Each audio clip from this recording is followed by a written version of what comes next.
Hello, how is everybody? I hope that you're having a good weekend.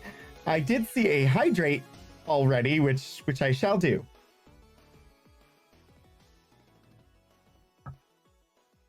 Yeah,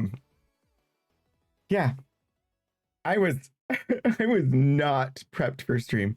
I was like, oh, it's 5 minutes. I can set up. Sure.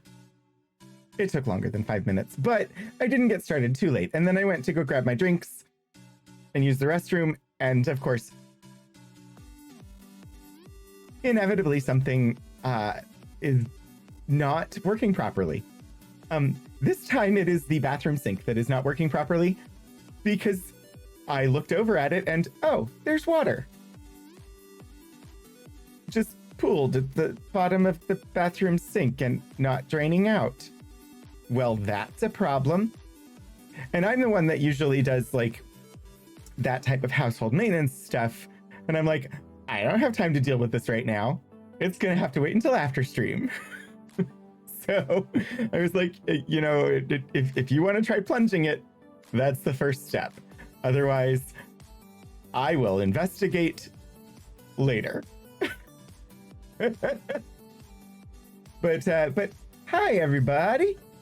Hello, Lord Portico. It is great to see you. Shadows of Life, welcome. Elixir, I hope that the local resident will enjoy their bath. I assume it was a bird that was mad about the lack of, or the empty bird bath. Although, who flipped over the potted plant? You scared a bird on your fence. Oh, sadness. Hopefully, the birds will return. Need to be at your best to fight the captions. Shadows of Life, hello. I hope that Hyrule is doing well. I've been spending time in Muckington. Because I've been continuing to play Power Wash Simulator. It is just surprisingly just a really good game with it. The story develops. Still don't know what's up with the mayor's missing cat. But there's a volcano, which I think is why everything is so dirty. But then there was, nope, not gonna spoil it. It's a good time if you just want something chill to just eat some time up, just relax, super low stakes. Yeah, I've been enjoying it. Can you tell if a shadow is here or not? So that sounds like a philosophy question. Are shadows real?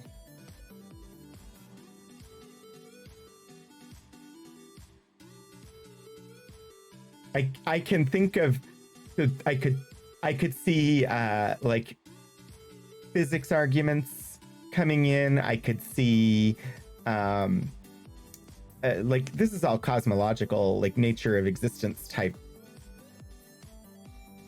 What even is a shadow?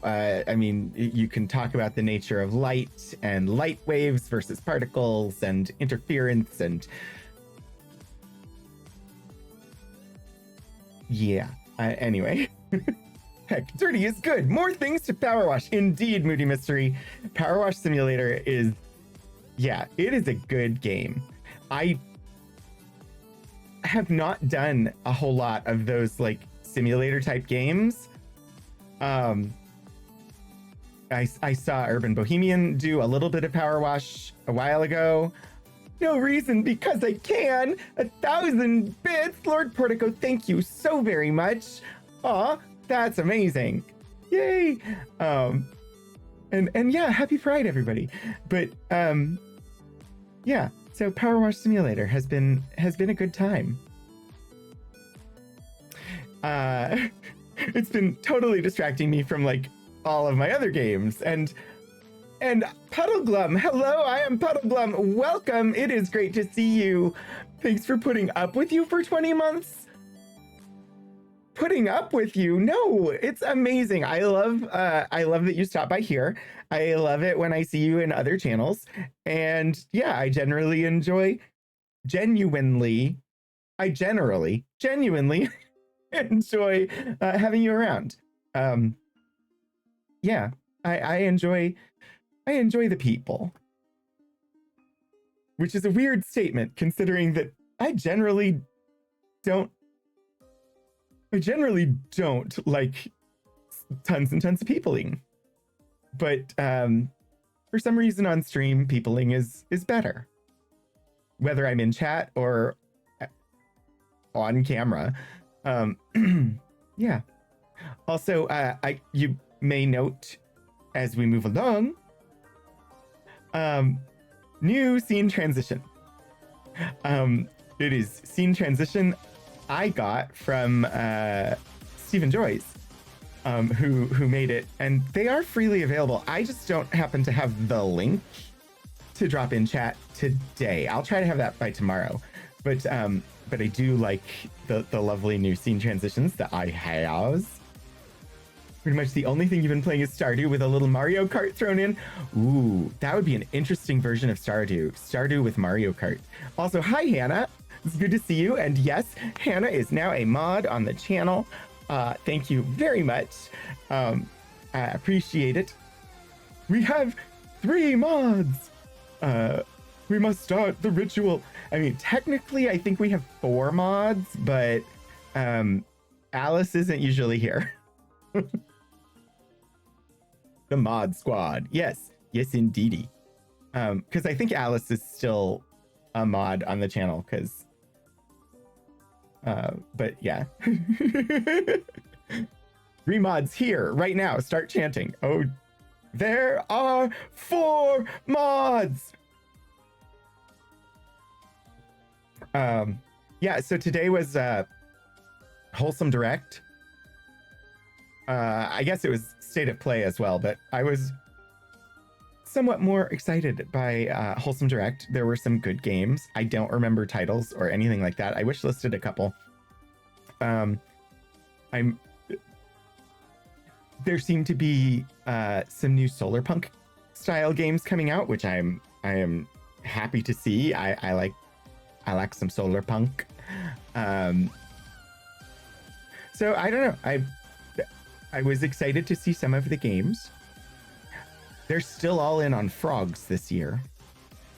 I really wish that so dogs, ubiquitous. Cats, kind of everywhere. For some reason last year and this year, the Wholesome games, lots of frogs. Where are my birds? Give me birds. I want birds. Game devs, I want birds. I want more bird games. Please.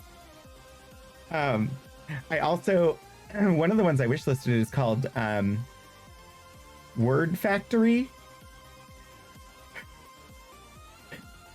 Where you, according to like the trailer for it, your only resource is I. And it's like a factory type game, and you build factories and they build letters, and once you have enough letters you can get word recipes, and I don't know, it looks interesting. Portico, I am not going to say it out loud, but yes, the Cthulhu. There's actually a lovely tabletop board game that I have called Unspeakable Words. That is a kind of a cute Cthulhu word game where you build words, and it's pretty good. Word Factory, aka writers. Word Factory is Word Factory not a bird game? Bird is the word. Oh my, yes, indeed, and that I think deserves some points. Next, the monks chanting from Holy Grail. Thunk. Yeah, so it's Word Factory, but with an I. I think because I saw it and I immediately thought, oh, they're referencing like Factorio, which is a style of game. But yeah, so that's the only one that off the top of my head I could remember the title of, because that's the only one I had that I went and like typed into Steam to find it to wishlist. The other ones I just like wishlisted from the the page of Wholesome Direct games. And yeah. Anyway. So that's happening now. A lot of them had demos and stuff, and if I could find a link, I think.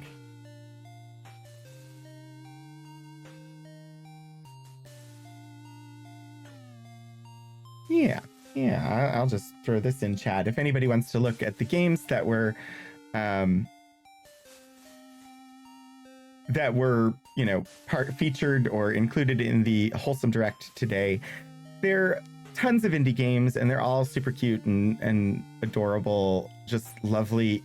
Like I said, mostly indie.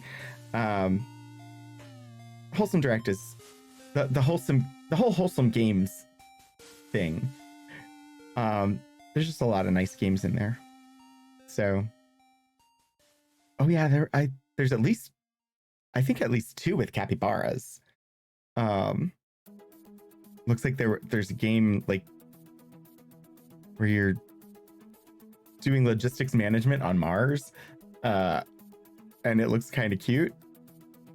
I don't know. Yeah. But that's new games, and today is all about retro. 3 weeks ago? Yeah, 3 weeks ago, we read the manual for this next game in the Ultima Games series. And then I didn't stream the week after that. And then last week, I was like, we're going to start this game. And we chatted for a little bit, and I opened up the game, and then the power went out. And I went live again, and the power went out. And I was like, okay, Storm is supposed to be here for at least another 45 minutes. There's a good chance the power goes out and stays out for a bit. I'm just going to call it. So, of course, the power didn't go out again. But we never even got to the point where we could save. So we're going to try again this week to start this game. I don't know what will happen if we don't start the game. Like, if we don't successfully start the game this week, I don't know what happens next. Maybe we just give up. But I'm interested now, more than ever, to play this game, the 7th game in the Ultima series, released in 1990 by Origin. It uses this same game system as Ultima 6. Yes, I'm reading the Mubot thing that just popped in. First in the series to use in-game cutscenes, and it draws inspiration from Sir Arthur Conan Doyle's The Lost World and the pulp magazine character Doc Savage, who I still have not gone to find out who Doc Savage is. But yeah, that's what we got going on today.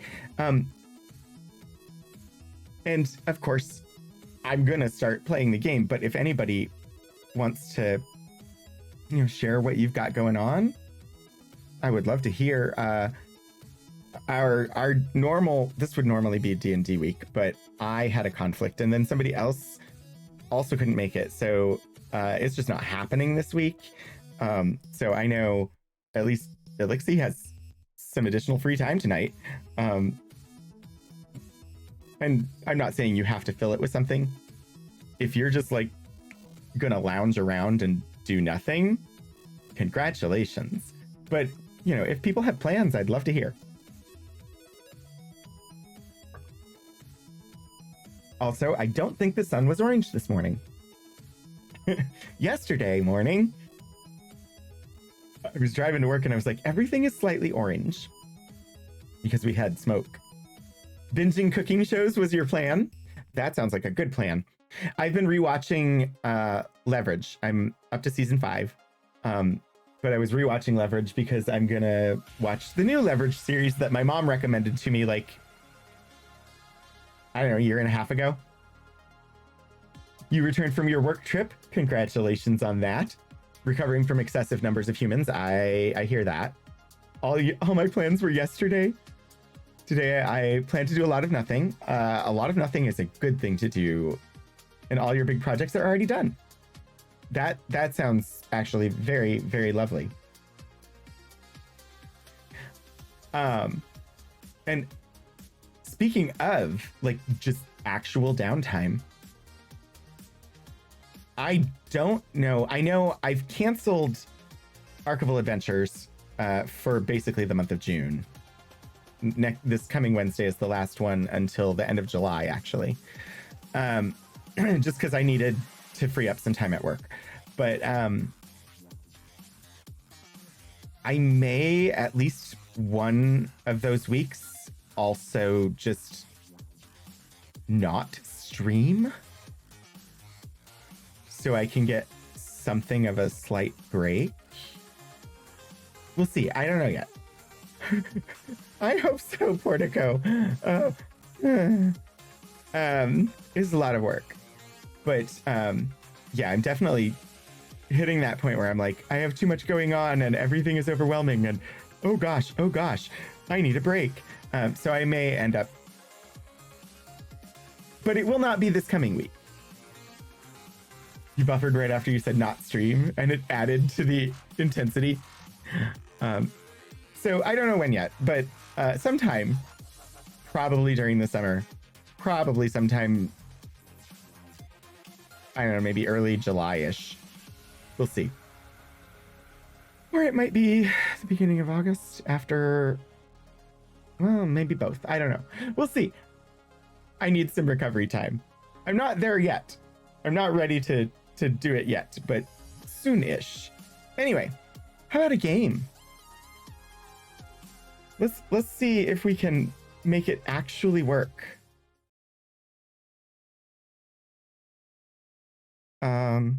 Did I? I did. Haha. There's now game music. Yeah, so I don't think, I don't know. I'm gonna try just saying journey onward. Oh, I forgot. I can't use the mouse on this screen.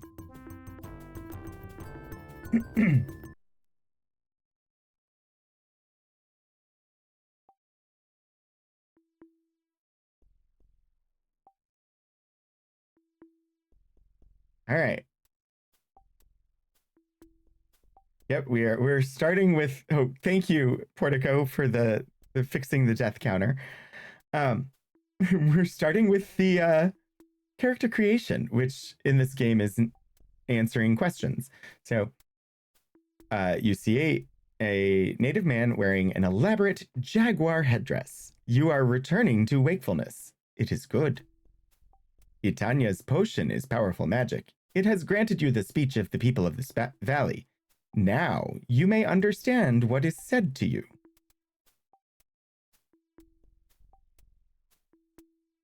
Oh, I mean, nothing much. It was Outer Wilds,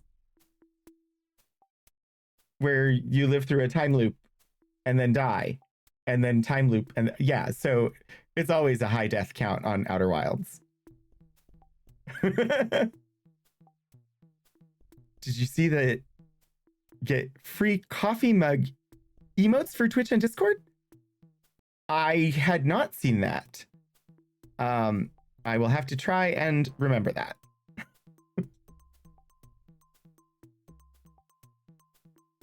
Let's see. Now you may understand what is said to you. In fevered ravings, you spoke much of Aela, our chieftain's daughter, as well as a Rafkin and a Jimmy. Itanya thinks you must find them as soon as possible. Oh, I should maybe be putting things in the notes document, huh?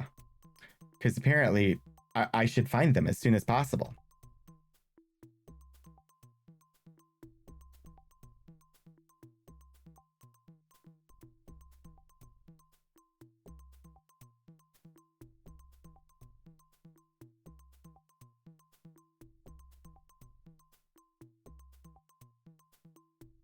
I, Tanya. Sorry, no, in Tanya. Whoops. I, Tanya was a movie, right? But the valley is full of danger before Itanya can let Aokon rise again and search for his comrades. So apparently it did at least save that we had created a character. Itanya must ask Aokon a question to see if his mind has healed as well as his body. What is the first? Oh. So we got so far as apparently the character creation saved.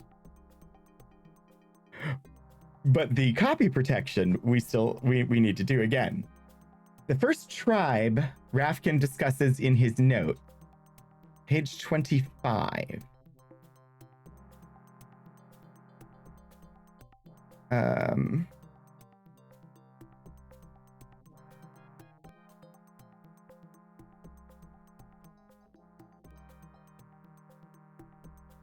All right, page 25.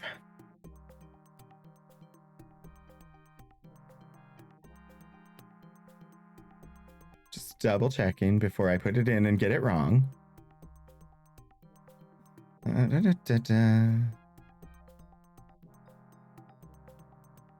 Yeah, so it's the Nawatla.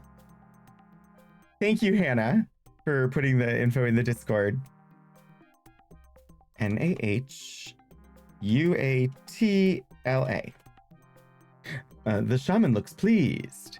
Itanya sees that Aokon's memory has returned, and he is fit to travel the land again. He becomes very serious. Itanya has had many dreams of one such as Aokon. Itanya believes Aokon to be very important. You started a death counter when you started Tears of the Kingdom, and it's up there. I think I've only... granted, I haven't played much of Tears of the Kingdom. I've only, I think, died maybe 3 times just from falling off things. Like, so far that I never impacted the ground. It just, I fell, and then suddenly I was back where I started. I have not died to enemies yet, but I also haven't faced very many.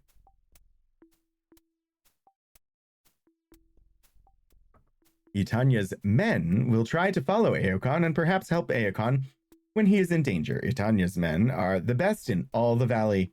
Are the best in all the valley of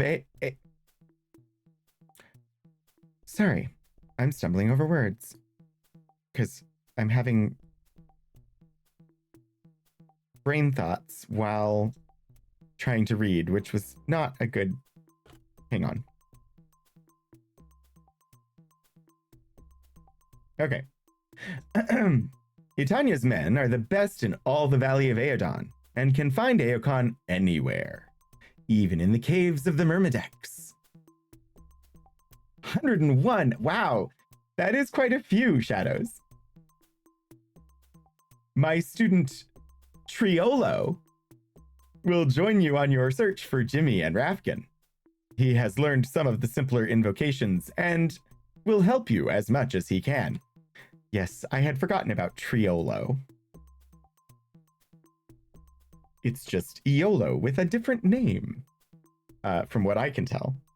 And I'm jotting these down as these are the words that we're supposed to ask about. Speak now, Aokon.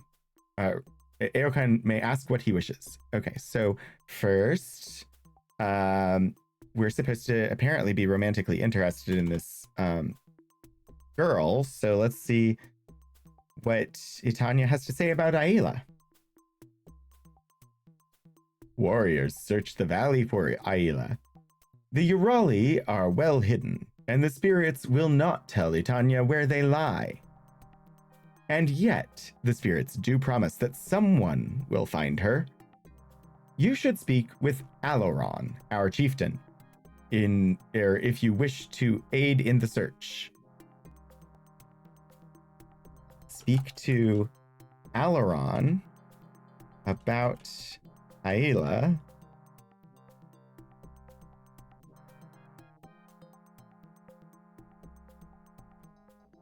Mostly bosses or camps. You keep trying and a lot of falling. Yeah. I definitely could see lots of falling. I need to play some more of the game to just see if I can get it to click with me. it hasn't so far. Which is sad because I really like it. I just got into it and I was like, okay, I'm not connecting with it. And I'm not sure why. And then I started Power Wash Simulator and I really connected with that right now. So maybe it's just like at the moment, Tears of the Kingdom was just too much for me. All right, let's ask about Rafkin. Word has reached Titania that one such stays with the Yolaru tribe to the east. Okay. Rafkin with the Yolaru to the east. I went with a Word document instead of a spreadsheet this time. Or a text document instead of a spreadsheet. Jimmy. Intanya has had dreams of one such. Search among the Disquiqui, far to the south. Intanya hears their drums and music when shown the face of Jimmy Malone in his dreams. I wish I could just skip the entire Disquiqui portion of this game, because, oh boy. Jimmy with the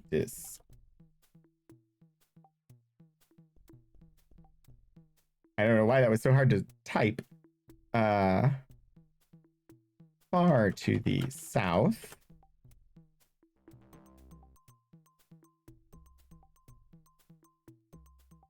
Men. Intanya is friends with many warriors from many tribes. They travel the valley seeking out the unknown and telling all to Intanya. There's an armor set that should stop fall damage, needs to be upgraded, and it's a whole mission.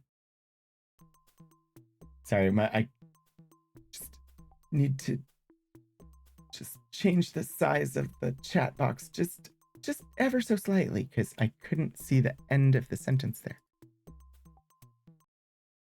Okay. Let's see. Oh, let's ask about this Myrmidex thing. The Myrmidex are strange, fierce warriors. Oh yeah, that's right. They're the insect things, right? Insects of great size. They attack and kill our warriors without cause. Triolo came into the valley many moons ago. Intanya made Triolo his assistant and has been teaching him the secrets of the shaman. I don't know if there are other words that we can ask. Intanya is shaman to the Kurak tribe. Intanya consults the spirits. He also heals the ill and injured. There are many spirits in the Valley of Aeodon, spirits of trees and winds, spirits of animals and life. Intanya senses how the spirits feel and tells his fellows. Intanya draws on the powers of the spirits to heal those who must be healed. Intanya has great powers of healing. Intanya throws back his head and closes his eyes. You can almost hear the voices of the spirits whispering in his ears. Intanya opens his eyes.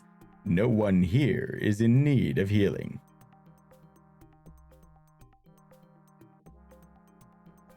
I'm not sure what else to ask him about.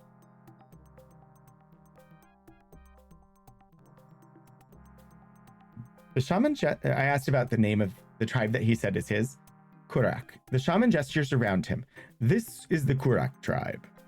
Aloron is our chief. Eokan should go and speak with him.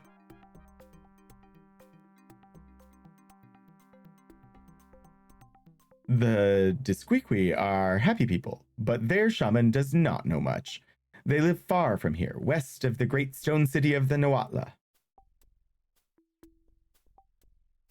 The Nawatla call their stone city, Tichtikatl. They are very proud of it. They live south of the Yolaru village. The Yolaru are dark-skinned warriors. Their village is about a day's travel east of here. cool. So there are keywords, but then it seems like I can also ask about other things, and there's actually more robust responses in this game. All right, well, let's say bye. May the spirits protect you, Aokon Avatar. All right. Actually in the game. I have saved it. Oh, apparently we are very blonde.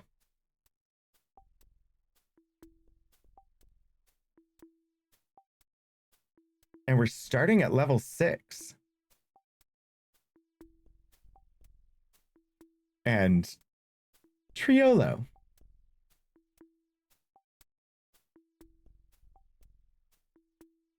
What's funny is this is definitely like the same sort of interface as Ultima 6, but the graphics seem not quite as good. A bunch of turnips, 12 berries, 6 beans, 4 tortillas, 10 yopo, 10 pinde, 10 chocolato. So these are the magical reagents. Totem of Afaz, Totem of Motaz, and the Totem of Haluz. I know! Finally, after weeks, we have gameplay! Currently set to a range combat style and has a bow and arrow, of course, because it's YOLO. I have a knife. I have a knife. I have a knife. Okay.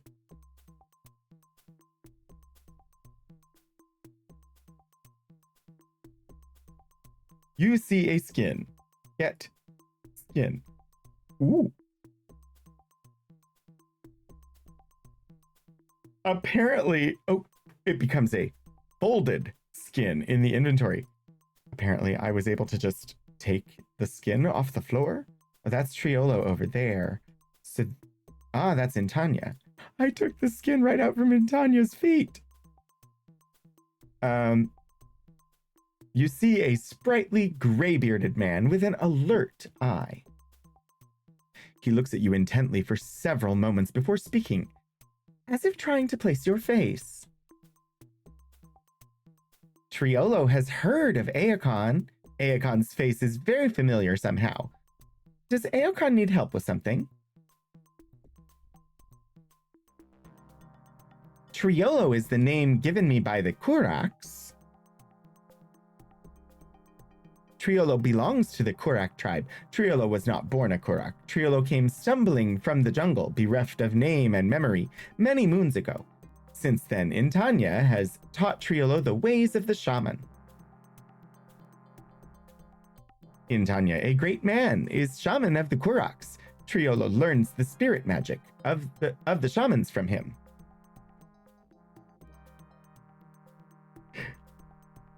I asked about Iolo. He frowns. Aokon's names call up images to Triolo's mind. Distant lands, faces with forgotten names. Perhaps Aokon is invoking a spirit memory.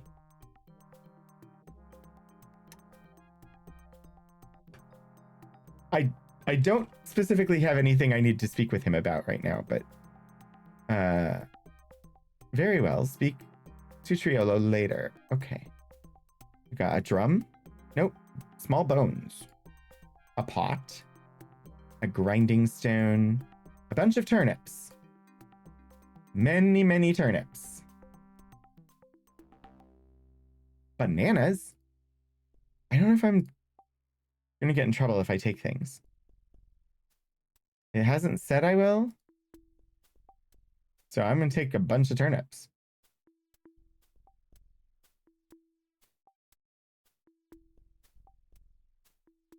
And the totems.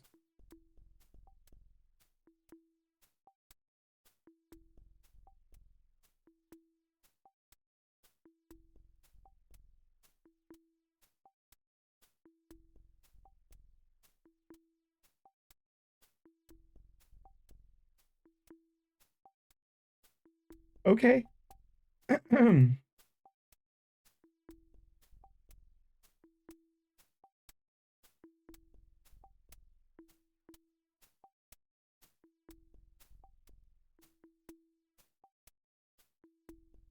see who else is around. You see a beautiful but brooding woman in jaguar furs. She thinks about it a moment. He must be Eokan. The Schweitzer of the Yolaru has told me of him. What wants Eokan with Tristia? Or of Tristia? Her question is half an invitation, half mockery. Tristia.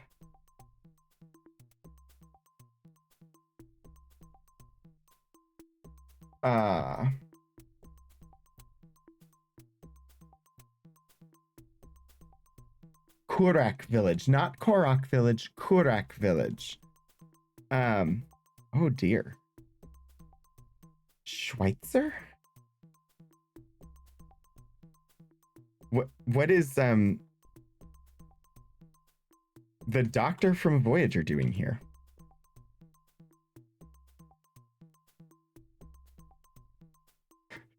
Schweitzer was the name that the doctor picked when he was. You were just in Korok Village. Schweitzer is the name of the doctor when he is a great warrior facing the oh shoot, what's it called?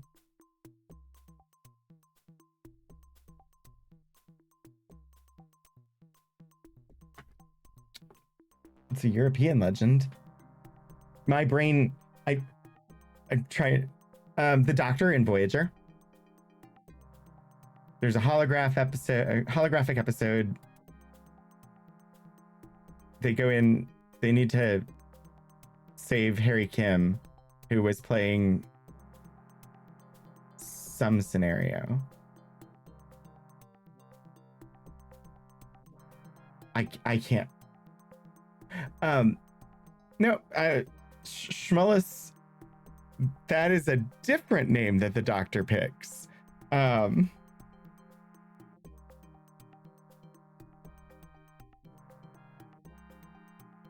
gonna figure it out.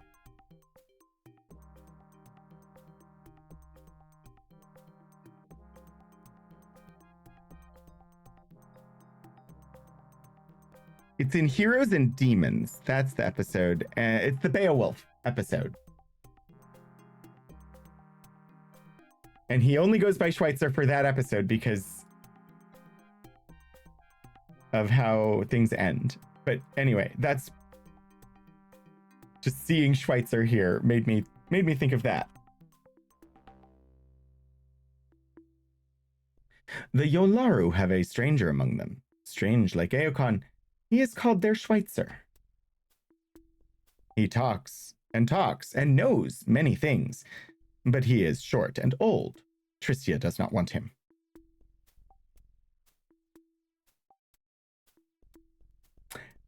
Okay. Tristia is the name this one bears. It's RTE Studios, raiding with a party of 3. Welcome. Hello. I hope that you all had a great game today. How is everybody doing? You probably are possibly having to sit through an ad right now because I don't run ads to make them go away. So the ones that I can't get rid of happen anyway. But yes, you should follow RTE Studios if you want. They're good people. But yeah, hi, hello Raiders, welcome. It is good to have you here.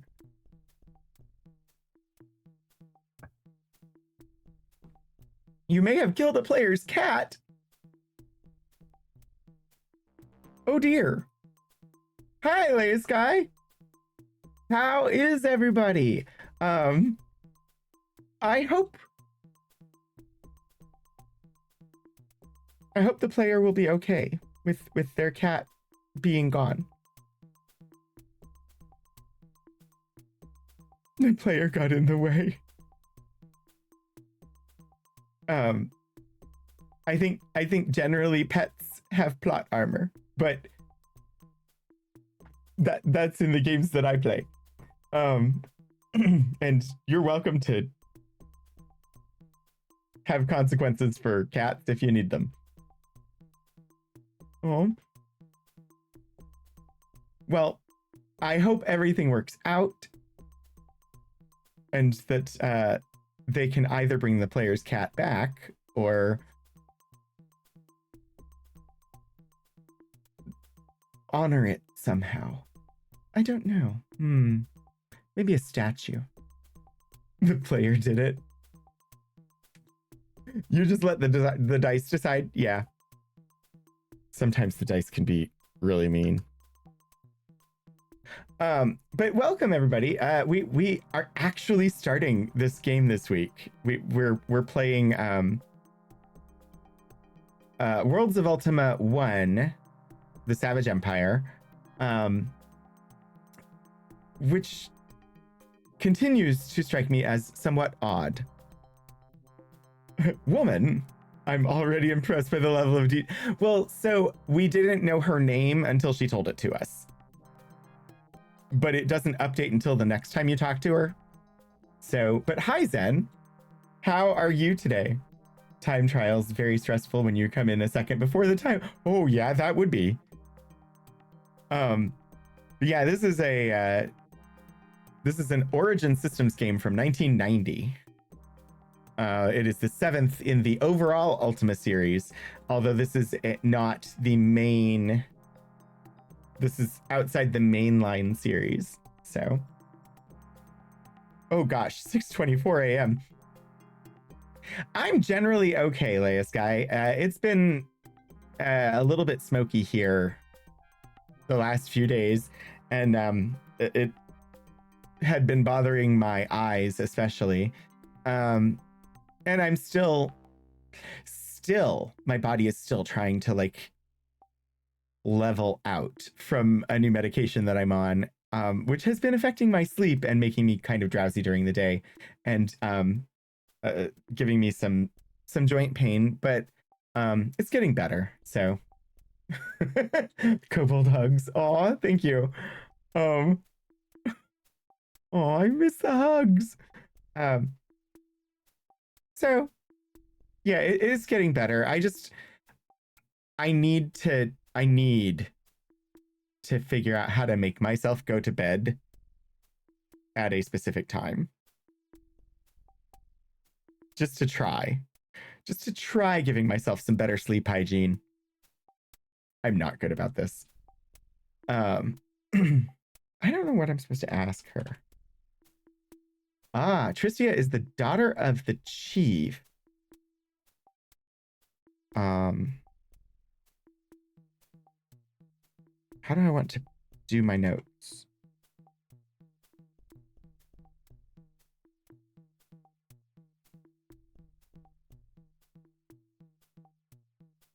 I see the self-care things. I will stop autocorrecting me. Thank you, game. Oh, I will stretch. Sleep is very hard, unless I'm already asleep, and then getting up is really hard. During the 2020 Australian wildfires, you had to head out in... Yeah, and it wasn't terribly bad here. Like, it was not... Yesterday was the only day that I even noticed that the sun seemed like a slightly different color. So we're far enough south that it wasn't terrible. But my eyes are really sensitive to stuff like that. And so my eyes have not been happy. I have eye drops. I have eye drops just for regular days. So I plan to go to bed at the same time every night. It doesn't always work.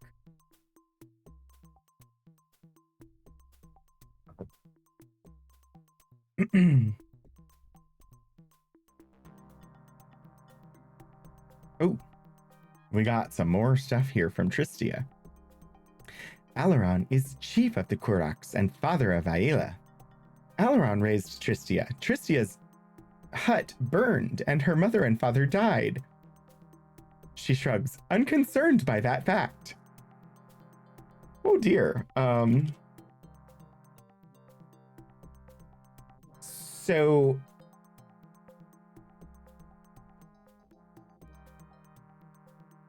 I'm just gonna throw these names in here already, so that I can jot down notes as necessary.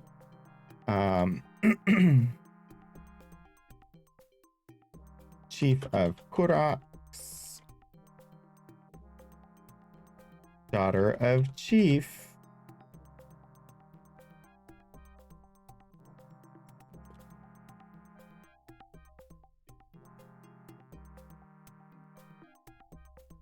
You were only out for like 10 minutes and it felt like someone punched you in the chest. Greatest irony of that situation. The masks you bought for the wildfire ended up being used for COVID. Yeah. Try to bed at the same time, but TTRPG happens sometime at 10 p.m. on Thursday. Yeah. Yeah. Exactly, Shadows. Hi, Concilians. Thank you. It's good to have you joining. We were talking about the smoke, but I'm also trying to poke at the game. I'm still don't know much about the game. Let's find out. Aela. Let's see. Aela is Tristia's sister. Alaron raised both Aela and Tristia. Of course, Alaron likes Tristia much more than Aela.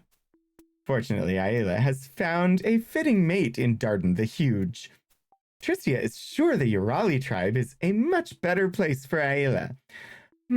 Somehow I think maybe Aela's sister set her up to be captured by Darden the Huge. Yeah, sometimes they're 5 hours. The yard culprit was your groundhog? You have a groundhog that invades your yard? Oh my. The detective said, I don't know that I have an answer for you. I don't think she is. I think it just cuts off before any of her clothing appears. But I also, it's a 1990s game from Origin Systems, and it's got some not great bits.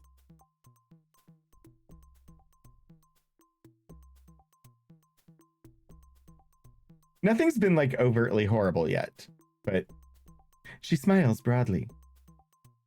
Is it so? Is Aokon saying that he wants Tristia? That he loves her? Wait, what? Burned was one of the... What? She looks offended. I have offered you Tristia. All that is Tristia. Do not refuse me, O Aokon. Tristia is more beautiful than all others.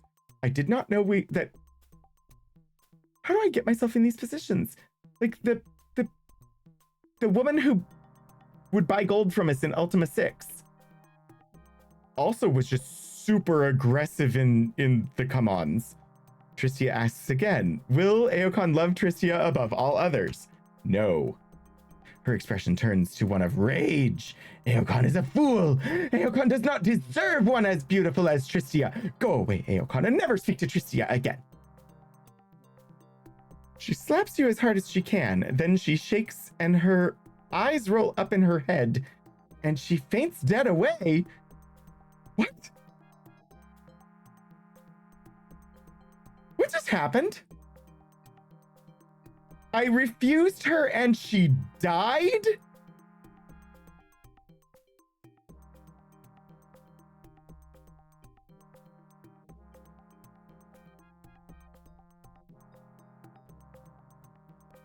What?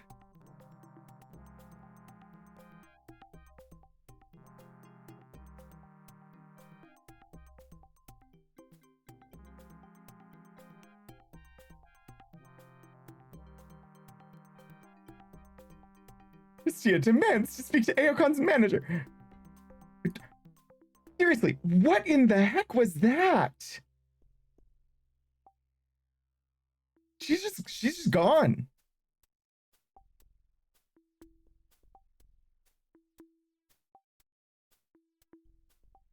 But what was that whole, like, there was something about something burning, and burned was the keyword, and I typed in the burned keyword, and then it was like, oh, so you want to love me forever? And I'm like, I'm sorry, what? This is a very strange start to this game. Oh God. I'm gonna say no to this phrasing.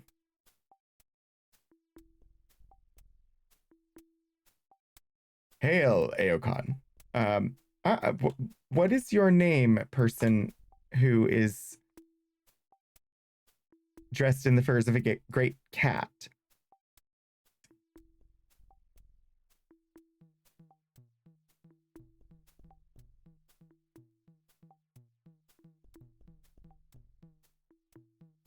All right, this person's name is Tindria.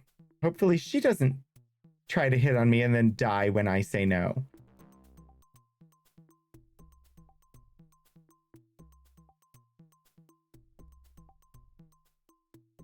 I didn't know I was that powerful. Tindria is a member of the Kurak tribe. Tindria helps to search for Aela, who has been captured by the Urali tribe. Yeah, this is not news.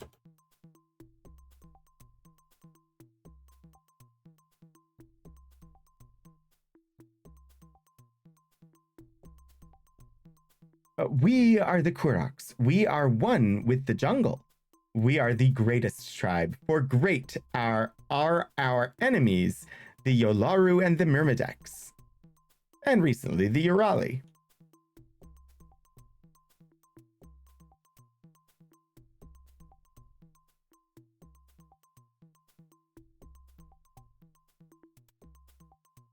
Aela is princess of the Kuraks, most beautiful woman of the tribe. She is held by Darden the Huge, chief of the Urali tribe. Yeah, Darden the Huge. Oh boy. Yolaru are fierce black warriors, noble in combat, a fit and proper enemy for the Kuraks. They live to the east of the Kuraks. Tindria scowls when I say the Lords. I hate it when I get a Urali infection. Detective Zen, oh my. Oh my. But also points. The Myrmideks are no fit enemy. They are insects the size of warriors. They are fierce and treacherous. They live only to kill, and may only be killed. They know no thought or reason. Their nest is close to the Kurak village, to the west. Oh, that's new info. Also, maybe I should be making notes. Urali village east of Kurak.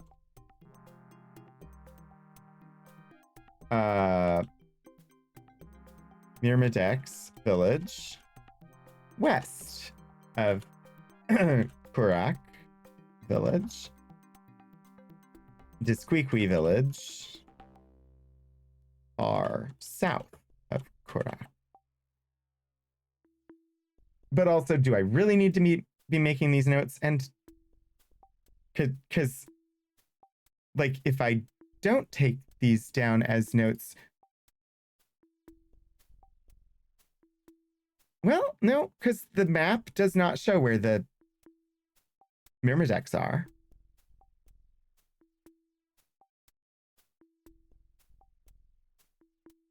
So, yeah, having some notes, not a bad thing. To the west, everything tribe own in box to the west. What is that from, Detective Zen? I vaguely, oh, I didn't mean to push that button. I vaguely remember it from, but I don't know what it's from.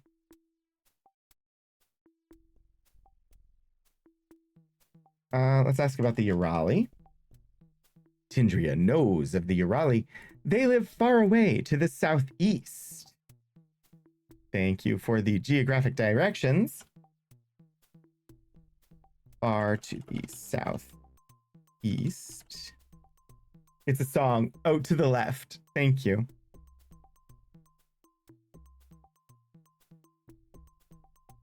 That would be possibly why I didn't immediately place it, because it was a change in... Anyway, whatever. No one knows where they live, except for the mad one, Topuru. Okay.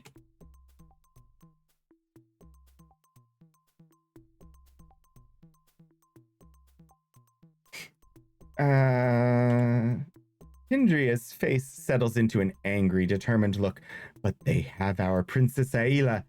They will return her, and they will pay. Okay. Tindria has heard the story of one called Topuru.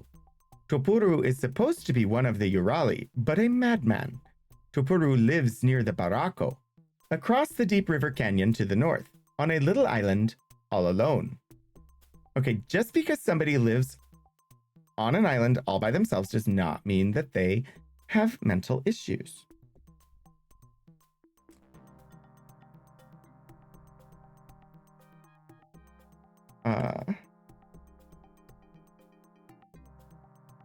Across the deep river canyon to the north of the Burak village.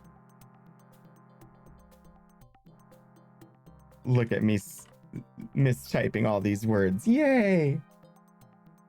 I had the words "you will learn" in a song, but you don't know the song.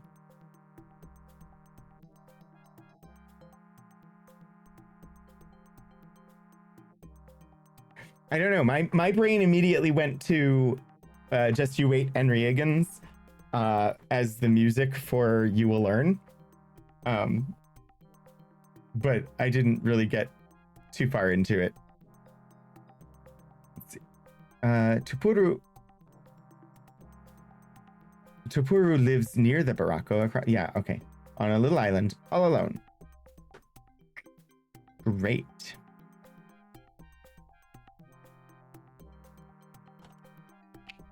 May the spirits guard your path, Aokon. I wonder... Could possibly have asked her to come with us, but... Oh. You. Ah, we have found the chieftain. You see an aging but still mighty warrior with wise eyes. Long he...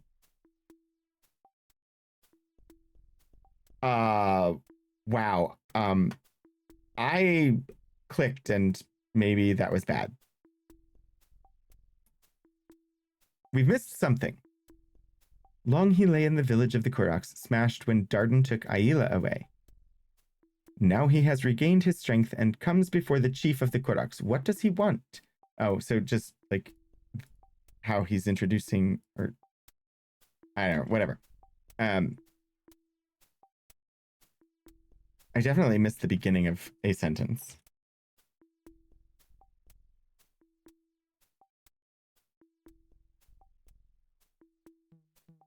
The chieftain sighs unhappily.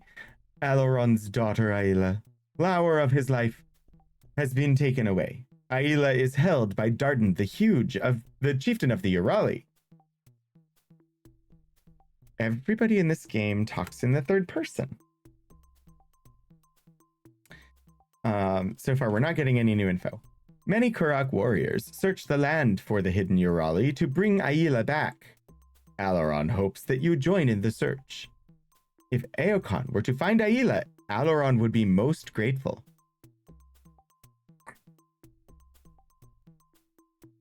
The chieftain is happy Sean Connery, apparently. Kind of. The Urali were a peaceful tribe until Darden the Huge became chief. Only then did they begin to raid others. The Urali often raid Kurak territory. They come from the southeast somewhere, but we cannot find their village. Alaron has heard of one who might know. The warrior Topuru. I'm not going to describe him the way that you all seem to think is necessary.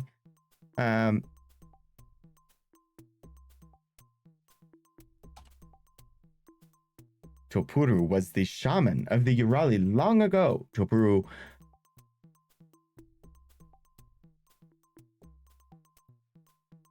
had some issues. Alaron does not know why.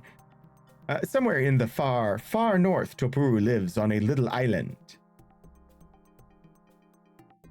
Little known fact that older tribes hate pronouns. Quite possible.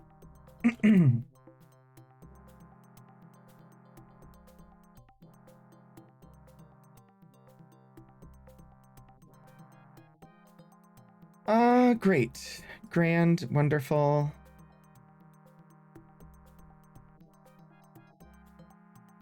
Miridex. Giant warrior insects. They live very close to the west of the Kurak village. They raid here all the time, killing and eating. The Kurak are the greatest warriors in all the valley, but the Myrmidex are other than human. Mighty beyond belief. In their numbers and ferocity, the Kuraks fall before them.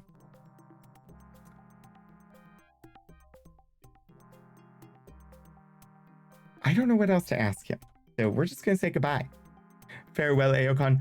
Go join the warriors searching for Aila. Try to find Aila. Yeah, we have a quest to save. I mean, that's how we got into this mess, though, was trying to save Aila.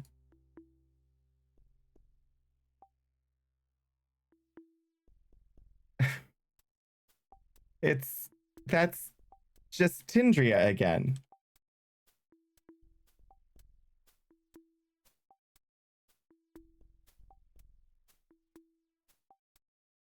Wait. Is it? It's not. This is Janna, apparently. Looks identical to Tindria and is described the same way.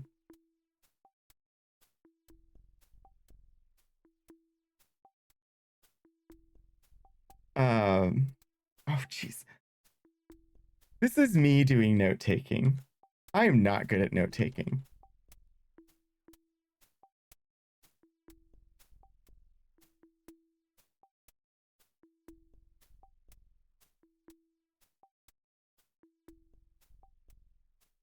There's probably a better way, but whatever. Aokon may call me Janna. Job. Janna is a member of the Kurak tribe. That's not a job. Janna helps to search for Aila, who has been captured by the Urali. Okay. Different name, but just a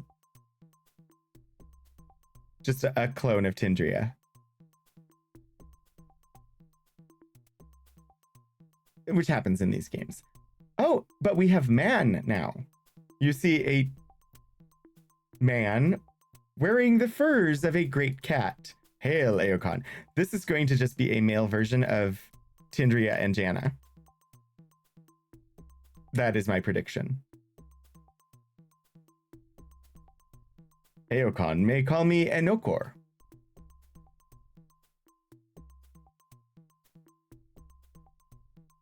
So they've trained us game after game to talk to absolutely everybody. And now we're encountering characters that are not individuals. Enokor is a member of the Kurak tribe. Enokor helps to search for Aila, who has been captured by the... Yep, generic villager. Again. Lovely.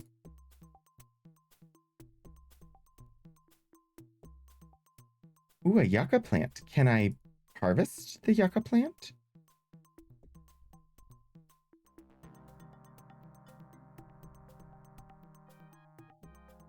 Apparently, I cannot harvest the plants.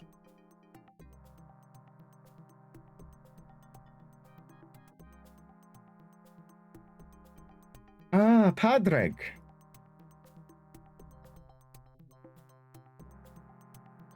Another generic villager. I'm not wasting my time. They've got a watering hole, though. You see water. Oh, that's a window. I tried to use it like it was a door.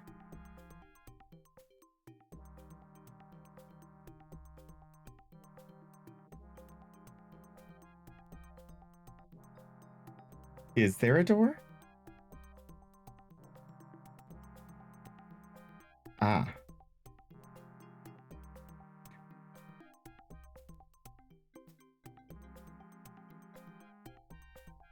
There's a door, but there's nobody inside.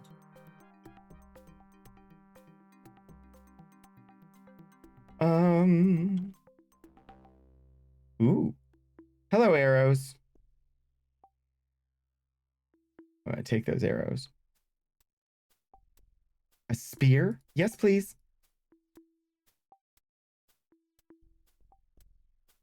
I know. I wonder. Can't ready the furs. Probably means that I need to have them crafted into something else first. Move all of these new arrows to Triolo. You want to know what wizardry they did to make their fire synchronized like that? Well...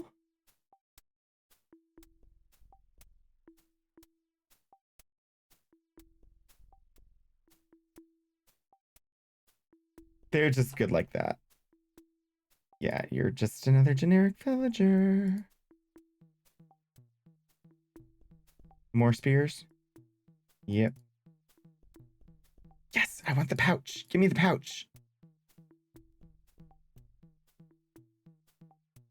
Is there anything in the pouch?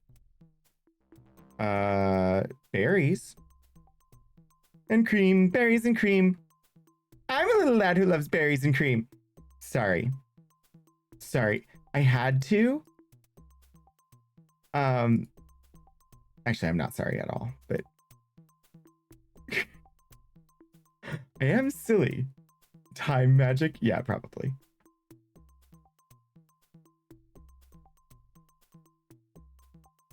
Ooh, a tortilla. I will take those as well.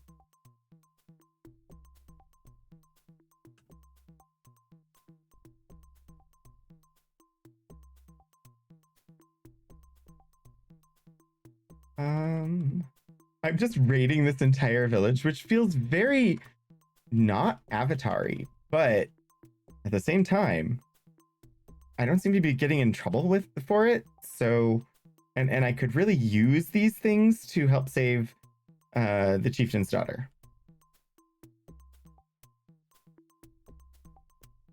An orchid?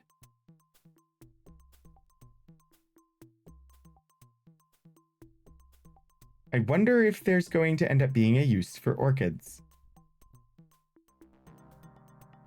What is the spear on, I wonder?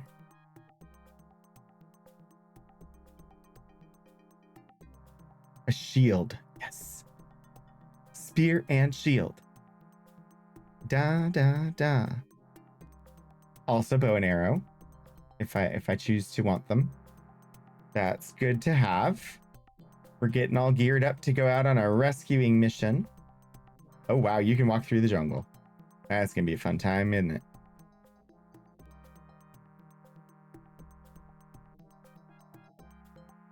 Let's finish exploring this village. Are you just another generic villager? Yes, you are. An oven. Am I meant to cook things? Because I don't do that in real life.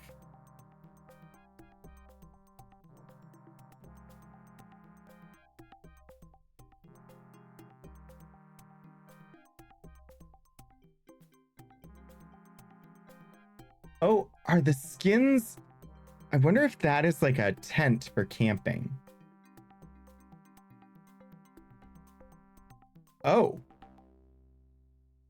well, that is certainly different. I clicked on use turnip and I ate the turnip. I don't know that that was a thing that happened in the previous game. You only used food when you slept in the last game. Ah, roast pteranodon.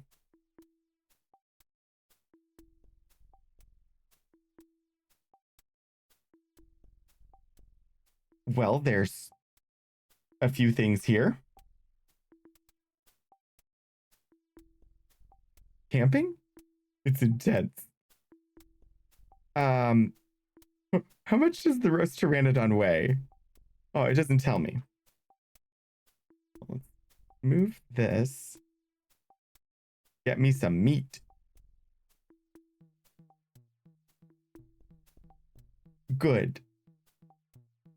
Use knife on the dead Eohippus? Oh my god. Really? That, wow.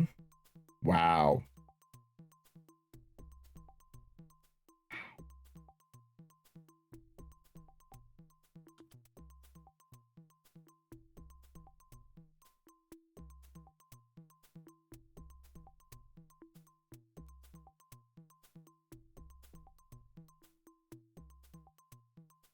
Oh, Triolo can carry the other meat. Good. Because then I can pick up the meat. Yes? Nope. Use is not what I wanted to get. The total is too heavy. 5 meat.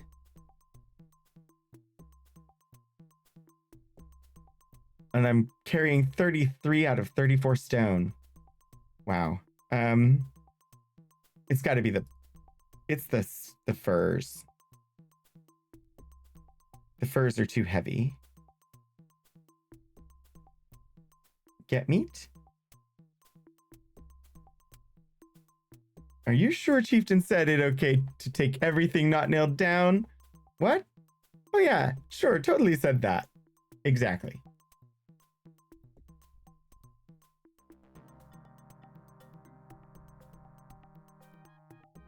I can't pick up the bones now. Move all the meat.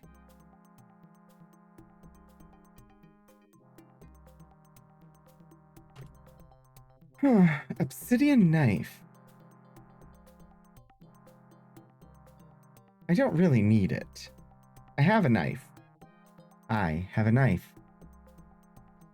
Let's just go ahead and we'll put the knife back down. Can we cook the meat? I don't think so.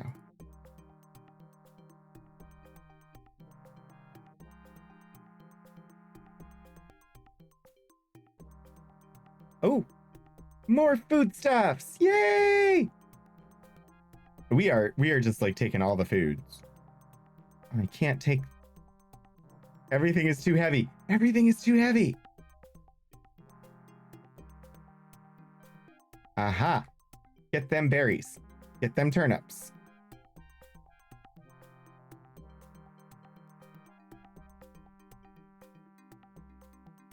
I can't pick up 15 berries? Seriously, game? You act like I'm super, super weak or something. Get the tortillas. Get the corn. I can't carry anything else.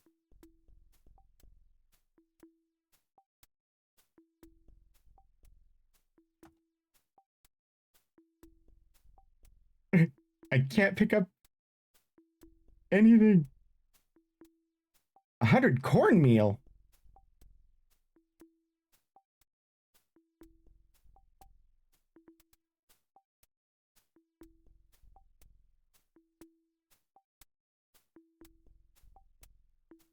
Well, we definitely have plenty of food. We don't have any carrying capacity, but we have plenty of food now.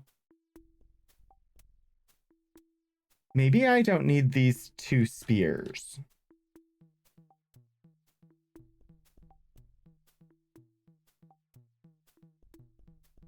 A 100 cornmeal is apparently really heavy. But nothing tells me how much it weighs in this game. All right.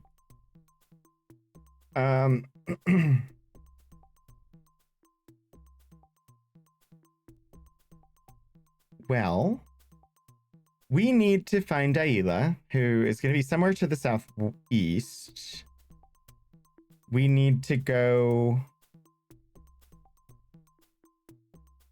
find Jimmy. Jimmy's down south. Rafkin to the east.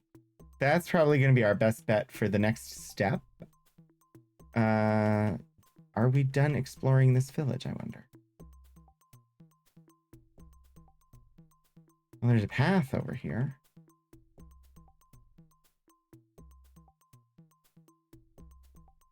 I wonder if there's going to be will-o'-the-wisps.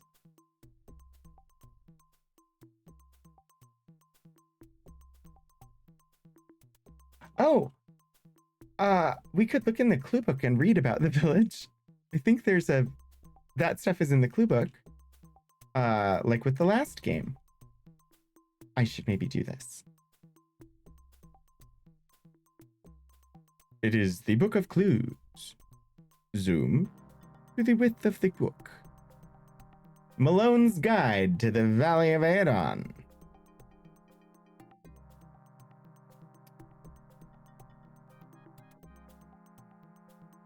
Introduction.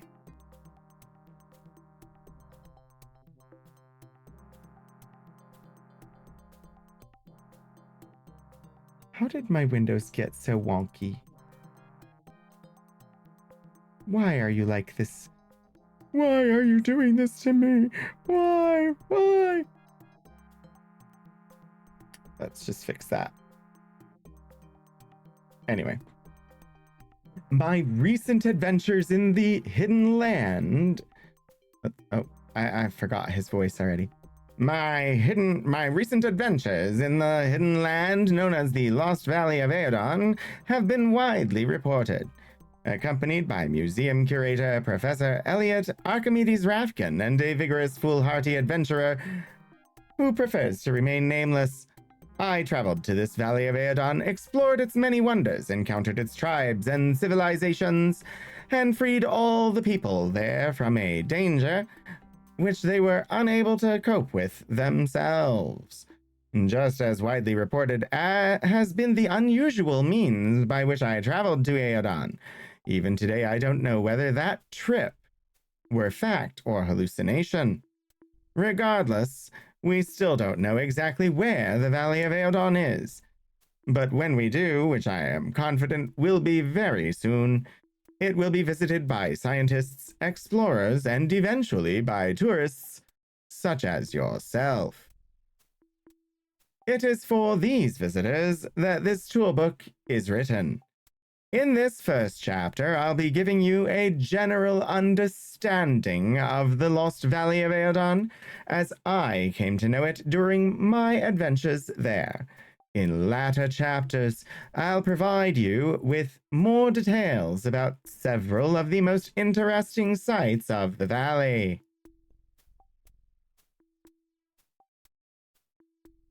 On pages 4 and 5, you'll see an overview map of the Lost Valley of Aedan. Study it carefully. In Aedan, knowing where you are can be the difference between life and death. Not having the benefits of this map, I was often in danger, and only skill and courage kept me from being killed. As you can see, the Valley of Aedan is a cleft between 2 series of mountains. The northern region is mostly plains. There are 2 important tribes here, the Pindiro and the Barako. The central region, where my companions and I first arrived, is mostly jungle. Here you will find the huts of the Kurak, Yolaru, and Disquiqui tribes, as well as Tichticatl, the city of the Aztec-like Nahuatl, and most of the entrances to the Myrmedex caves. The western region features 3 enormous mesas. The Barab people live here, and so do the Sakra. More about them later. The southeastern region is mountainous, and there are several active volcanoes there. The brutish Hakur people live here in their caves, and the only slightly more civilized Jukari have a village in this area. Near the Lost Valley of Aodon, and connected to it by a series of natural caves, is the Urali Swamp. It is here you will find the village of the secretive Urali people. In the pages to follow, I'll give you a guided tour of all these places and some interesting sites not shown on the main map. Jimmy Malone, October 1990. Nice. Okay, so a more detailed map. That's good to know. I'm not going to look at that too closely right now. Apparently there are teleporters. Just gonna skim right past that. Recognizing the tribes. Yeah, totally modest, yeah. At last count, there was something like 10 different human cultures within the Lost Valley, not counting strange races like the Sakra. Here's how to tell them apart. Except where noted, most of the people of the valley have a dusky Mesoamerican Indian skin tone. Barako, these people look as hard and craggy as the mountains they live on. They wear clothes made of bear hide and carry stone-headed clubs and bows and arrows. Barab, these people have a slightly more Asian yellow skin tone than the other tribes in the valley. They live on the tops of mesas and wear heavy fur clothing. Their weapons include spears, thrown with atlatl spear throwers, and stone knives. Disquiqui. These folk are heavy on the grass skirt and flower lay look. It's easy enough to tell one of the Disquiqui. At long range, they seem to sway and stagger a lot, even when dancing. And at close range, show evidence of recent contact with high-proof alcoholic beverages. Don't light any matches around them. Those that carry weapons tend to have stone knives. They're friendly folk. Really, game? Really? Honestly? Really? Like, did you have to go all Gilligan's Island stereotype with one of them? Really? Hakur. You can always tell one of the Hakur from the other people in the valley. A Hakur is likely to be the ugliest son of a gun you've ever seen, with a massive muscular body and a face that looks like it's been worked over by a printing press. They wear rough fur clothes and carry stone-headed clubs, spears, and knives. Stay upwind of them. Jukari. These folks are southern mountain dwellers. Not too bright. They live near the volcanoes. The men wear just loincloths and boots, while the women add short vests to their outfits. They carry big, frightening-looking stone axes, as well as stone knives. Yes, Jody, massive. Kurok. This tribe lives in the middle of the jungle. They wear nicely abbreviated garments made from the fur of giant cats, and they carry spears, bows, and stone knives. Nahuatl. A lot of these people wear elaborate feather headdresses. All of them tend to wear clothing made of cloth rather than leather or fur. The Nahuatl warriors carry obsidian-edged swords, stone knives, stone-headed clubs, stone-headed spears, and atlatls, spear throwers. Many wear leather armor and carry shields. Pindiro. These folk wear clothes made of something like deer hide and have a sort of American Plains Indian look to them. Their weapons include the boomerang, the spear, and the stone knife, and they also carry shields made of, I kid you not, stegosaurus hide. Sakra. These guys aren't exactly people. They're a breed of large lizard which walks around on their hind legs. Professor Rafkin claims that they're intelligent. He talks to them and claims the hissing noises they make are conversation. They carry spears and stone hammers. Ah, so the Gorn are in this game. Urali. These people live in the swamp. They have a lighter, more sallow skin tone than the other tribes and have beady, suspicious eyes. And they're not a very friendly folk. They wear short tunics and loincloths made of crocodile-like hide. Their weapons include the spear, the bow, and the stone knife, mostly stolen from other tribes. Yolaru. This is a black-skinned tribe living in the jungle near the Kuraks. The men wear loincloths and the women loincloths and breastbands. Their weapons include the atlatl, the throwing axe, the spear, and the stone knife. Shamans. Incidentally, if you see a tribesman who has all sorts of strange symbols painted onto his face, treat him nicely. This is a shaman, a sort of witch doctor, highly respected by the tribesmen. It doesn't pay to antagonize him. Great. But I came here for knowledge of the town that we are in. Dinosaurs of Aeodon. We'll read that later. I mean, we've read about them. Dimetrodon. Okay,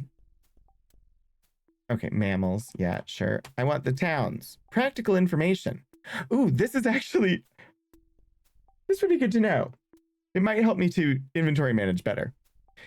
In this section, I'll try to give you a quick and essential guide to some important facts about the valley. Finding food. There are no supermarkets, not even mom and pop stores in the Valley of Aeodon. You have to forage for yourself at all times. Edible goods you can find in Aeodon include bean plants, ears of corn, bananas, peppers, pteranodon eggs, and berries. If you're feeling adventuresome or desperate, or are a big fan of red meat, you can kill and cook many of Aeodon's animals and fish, but not dinosaurs, parrots, myrmedex, or giant spiders. Why did you have to say that there were giant spiders in this game? Trade. Very little trade takes place in the valley. Most of the tribesmen are horribly self-sufficient, making their own weapons and equipment at all times. There are exceptions. Atlapakta in Tichtakatl will trade armor and weapons for emeralds.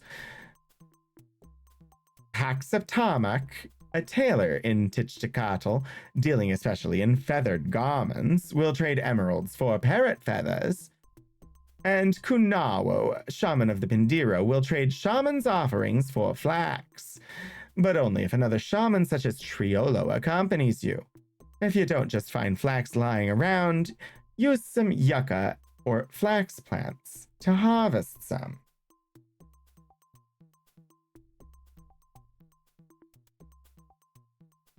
Aeodon is in ancient Australia.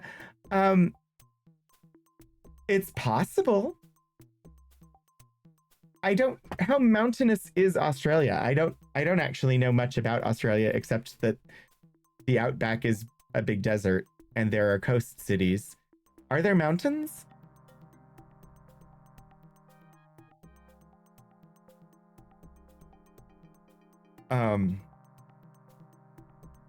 It did seem like there were possibly some references to Australia at certain places. Oh, I should probably read this. Strange property values. The natives of Aeodon share some peculiar values about property. Except for certain high mucky mucks in the city of Tichtakatl, they have little conception of personal property. If one of them leaves a bowl of food or a spear lying around, he won't be particularly upset when he returns to find it missing. In other words, if you're desperately short of gear and find that you have to do some midnight requisitioning, you're not going to make an enemy for life of the previous owner. On the other hand, if you yourself leave anything lying around, someone else will doubtless wander off with it. If any of your possessions is irreplaceable, don't take your eyes off it. Ever. If you do, you'll lose it. Oh, the giant spiders. Ah, yeah. I just want to hear about the town, please. We can read some of this other stuff another day. Tour of Aeodon. This is what I need, right? I'm only gonna I'll read the introduction, but then I'll just read about the village that we're currently in. Tour of Aeodon. Introduction. Now it's time for a more in-depth look at the most interesting people and places of the Valley of Aeodon. On the following pages, I'll take you on a tour through the Aeodon I came to know and love and save. I'll provide you with maps of these sites drawn from memory, but still very accurate. When you're traveling through the Valley of Aeodon, remember this. While the natives of the valley look dangerous, and most of them are, they're not crazy brutes. They don't attack without provocation. When you meet a native, talk to him. Talk to everyone you meet.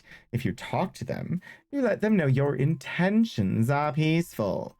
Also, these natives gossip with one another constantly.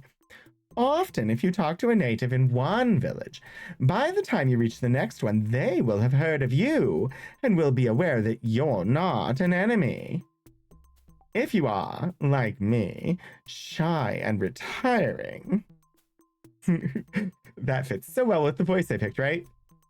And don't know what to talk about, you can ask these natives their name, job, and tribe. These are considered polite questions. We are not in the Barako village. We're not in the Barab village or the Disquiqui village. We're not in the Hakur caves or the Jakari village or the Kotl City. Kurak village, that's where we are. What it's like. The Kuraks live in a nice, smallish village in the jungle heart of the Valley of Aeodon. Though surrounded on all sides by enemies, the Myrmideks, the Yolaru tribe, and jungle animals, they survive and thrive in this harsh environment. People, places, and things. There are many interesting and helpful Kuraks, and you should get to know them. The chief is Alaron, a wise ruler who looks out for his tribesmen and isn't much interested in personal profit.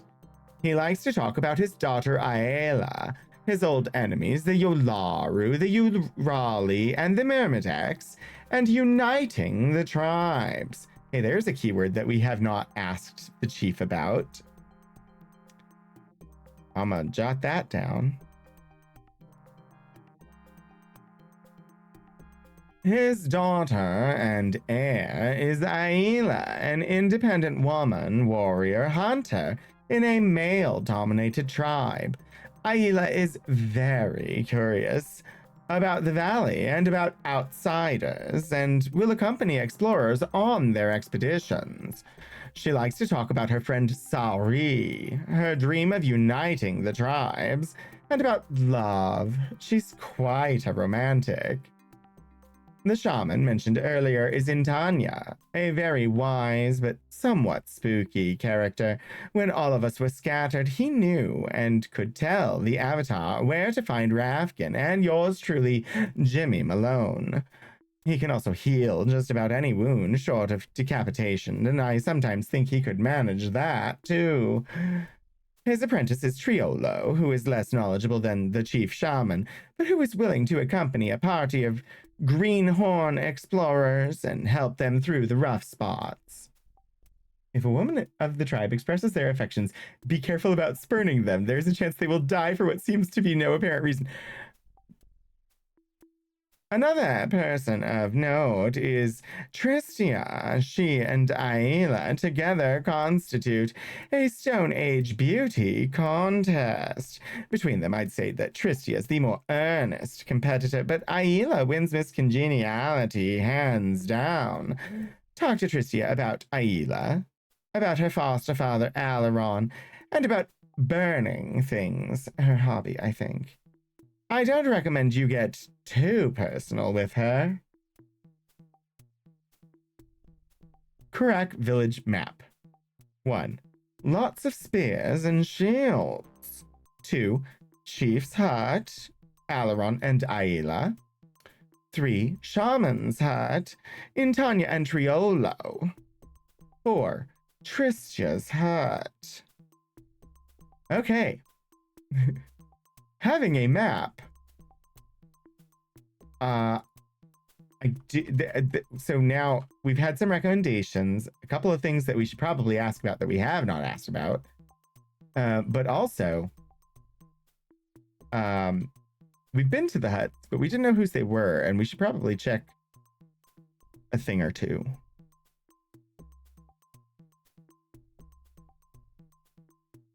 The shaman's hut is below us, but we needed to ask the chieftain here about uniting.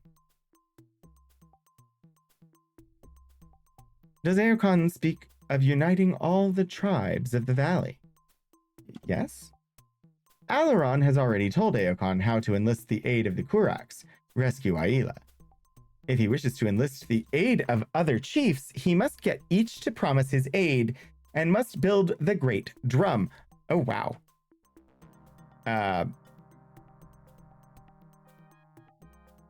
Yeah, just give me that quest info. Sure.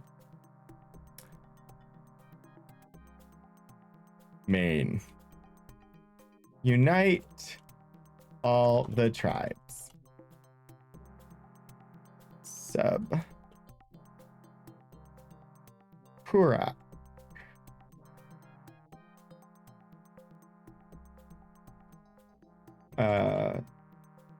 Rescue. Aila.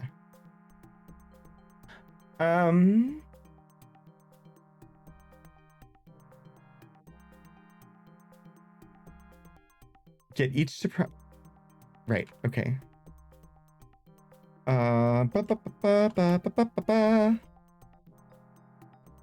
Get each tribe to promise their aid.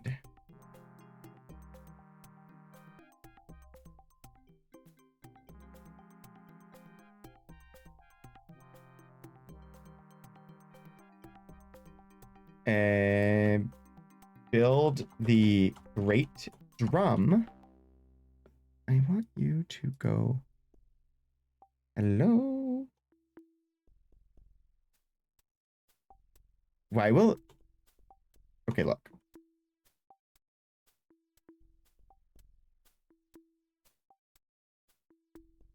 I just want it not to be indented that far. Why is it not working?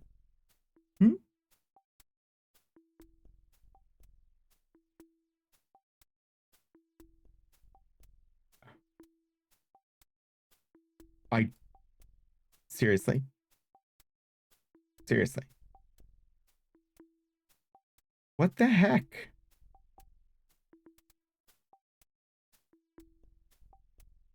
Annoyance rises.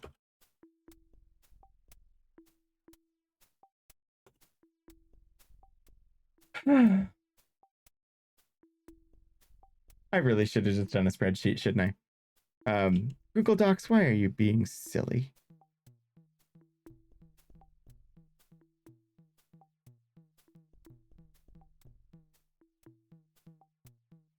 Fine. I'm gonna fix it. This way. That should not have been anywhere near that hard. Drum.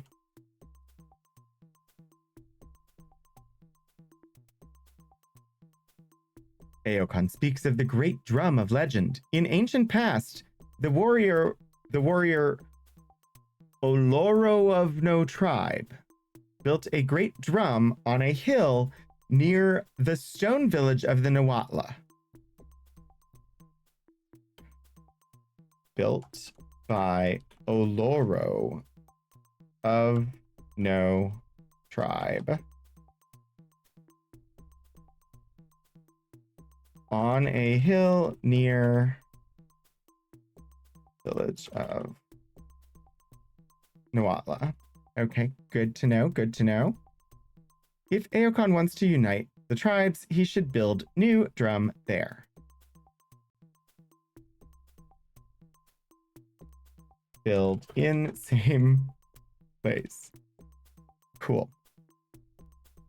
Thank you. I will try to find your daughter. All right, I wanted to go and look at Tristia's hut since, oh, at least she didn't actually die.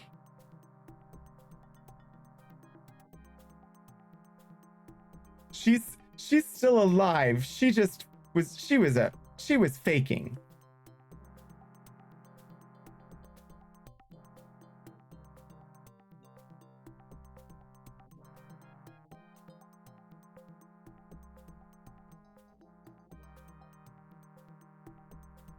I wanted to come and like search her place, but yeah, it has nothing in it. All right. Not dying is a step up in this culture. This is true.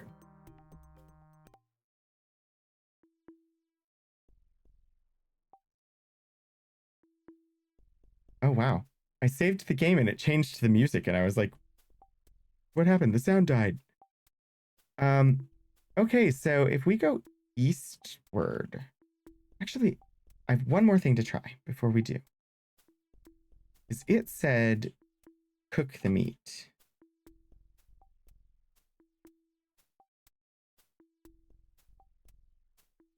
Try use. I didn't mean that.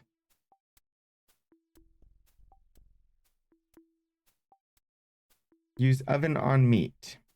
No effect.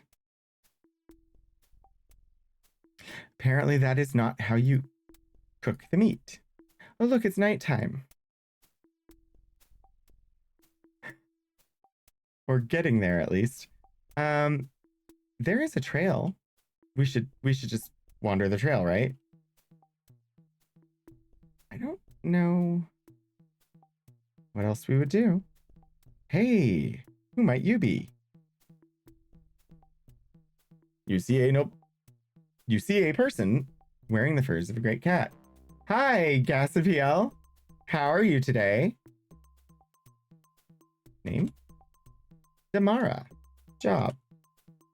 Member of the Kurak tribe.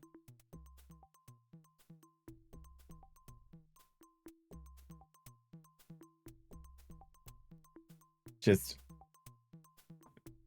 another generic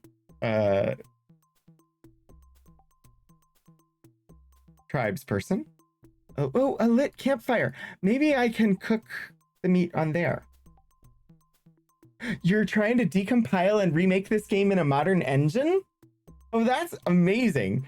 I have not played this game before. I had, as a kid, I played Ultima 5, and then I tried multiple times to play the game that came after this one, Martian Dreams. And I loved Martian Dreams. I was very bad at it, but I loved it. And so I decided I wanted to play it again because it was available through the GOG, like the whole series was. And but I wasn't going to let myself play it until I had played all of the games leading up to it. So we started with Ultima 1. I didn't know about a Calibeth at the time. We started with Ultima 1, and I've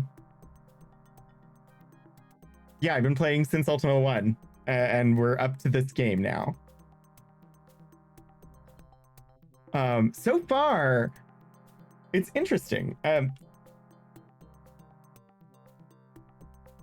It has a lot of similarity to Ultima 6, unsurprisingly. But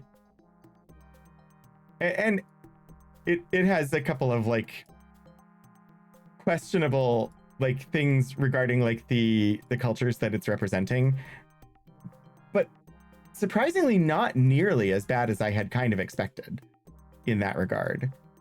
I'm not saying it's great. Oh, look, there's a stone ladder and stepping stones. So you could continue south, but I'm trying to go east right now. So there was a path to the east.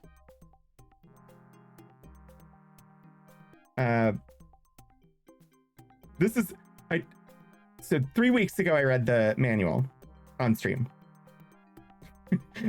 And then 2 weeks ago, I wasn't on. And then last week, we tried to start the game and my power went out. So we're finally starting the game this week. I'm at the very beginning. Oh, wow. This person is from another tribe, for sure. Let us speak with them. You see a beautiful warrior woman with a bold look in her eye.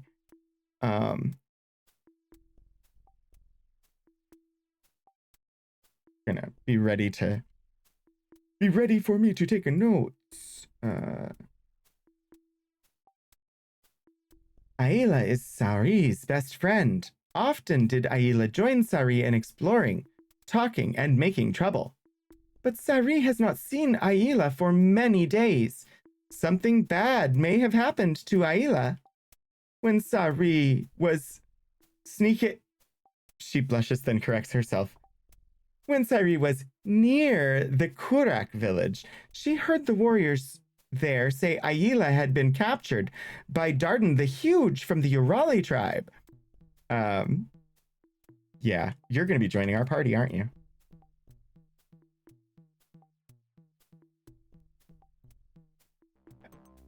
But I'm still going to put your name in here for at least for the jotting down what keywords so I don't forget them. Sari has searched for the Urali, but their village is hidden. But it must be somewhere to the south of the Yolaru village. Was Ayla rejected by someone? That can be fatal. Just look what happened to her sister. Oh boy. Yeah. Okay. So first I'm going to just confirm. Your name is Sari? Sari is my name. Sari, daughter of Mosagan. Daughter of Mosagan.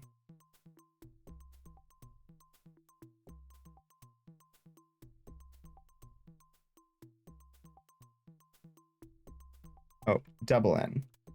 Oh, is it? Wow, yeah, it is 5:30 already. Thank you, Elixir. That thing with her sister is a bug due to a duplicated comma in the dialogue script. I was like, what the heck? All I did was ask you about burning, and then suddenly you started hitting on me, and I said I wasn't interested, and you like fell down, like fainted dead away is what it said, or fell dead away. And I was like, well, this was an interesting start to the game. She was glitched to death. It's okay, she got better.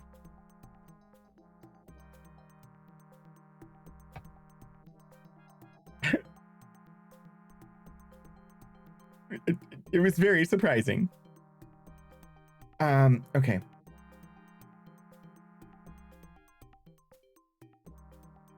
Right, I asked her name. Let me ask her job real quick.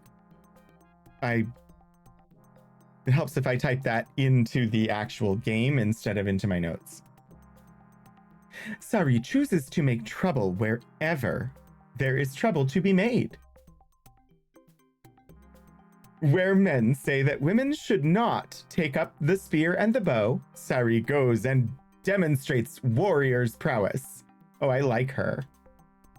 Where a bad chief stands in pretended dignity, Sari hides in the trees and hurls spoor at him. These are the things Sari does. Okay. I like Sari. She's not sorry.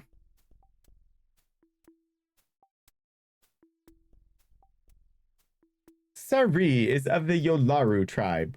Great hunters. Our fiercest enemies are the Kuraks, but Sari's greatest friend is one of the Kuraks.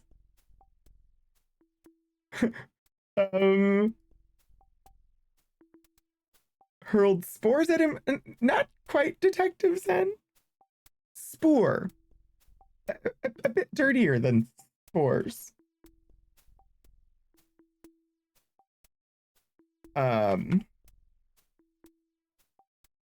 Yeah, okay. Sari is Yolaru, and okay, cool.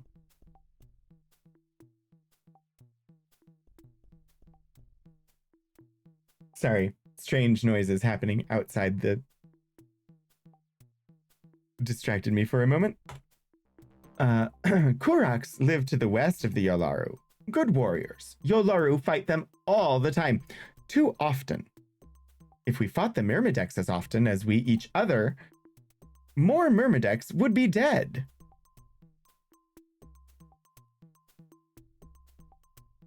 Yeah. Okay, cool. Ask you about your friend Aila.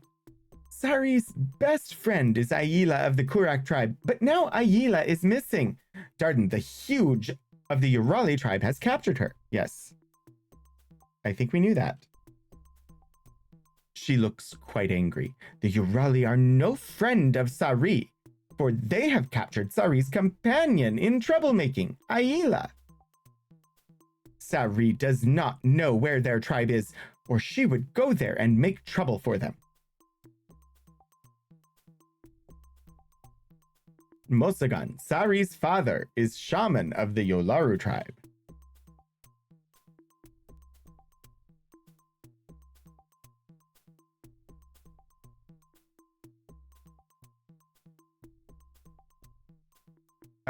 Okay. Cool. Sari's best friend is Aila of the Kurak tribe, but now Aila is missing. Yeah, okay. That works. Myrmidex are evil ant things. They live west of the Kurak village. They raid against the people all the time. Kill and eat. Aila and Sari wish to unite tribes against them. The tribes cannot stand singly before the Myrmidex. They must unite. Sari knows this. Aila knows this. But Sari and Aila cannot persuade their chiefs of this. There is a legend of one warrior who united the tribes in the past. Has Aokon heard this story of Oloro? Once in the past, the lizards of the jungle became too numerous and fierce, and all tribes were in danger. All men might have been eaten and destroyed. Yet they would never fight as brothers. When they did not fight the lizards, they fought one another, and even more good warriors died. One warrior was Oloro of no tribe. Oloro was an exile. Sari thinks he must have been Yolaru once. Oloro went from chief to chief and did a mighty service for each one. Each chief promised to unite with former enemies only if some great service were done, and Oloro went out and did that great service. When each service was done, Oloro went to each chief and said, "When the sound of the greatest drum there could ever be sounds through the jungle, come to that sound, and we will destroy the fierce lizards." When all the services were done, he built a great drum on a small hill northwest of the Nawatla Stone village. It is still called Hill of the Drum.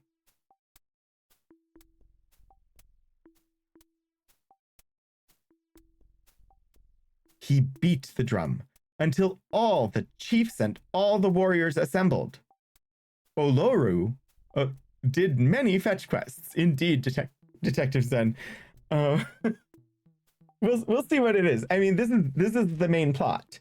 We're gonna have to do a quest for each chieftain, and once we've done all the quests, then we face the Myrmidex, I guess.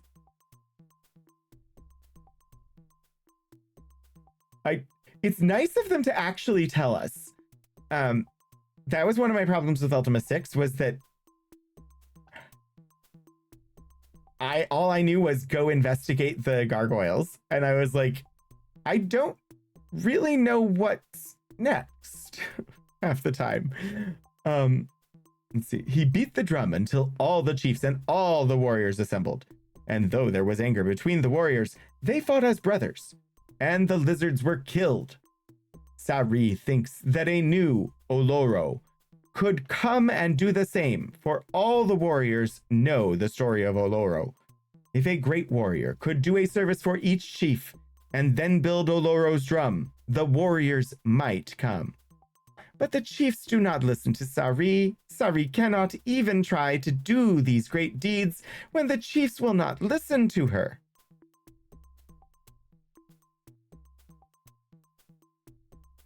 The Hill of the Drum is northwest of the stone village of the Nawatla people. It is a small hill. Let's see. Hill of the Drum.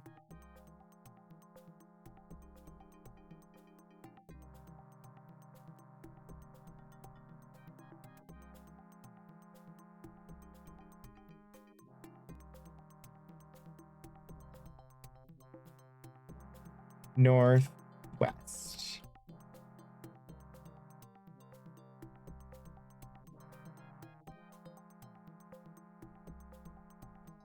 Actually, so far I'm really liking this game. I wasn't certain, but yeah, I'm really.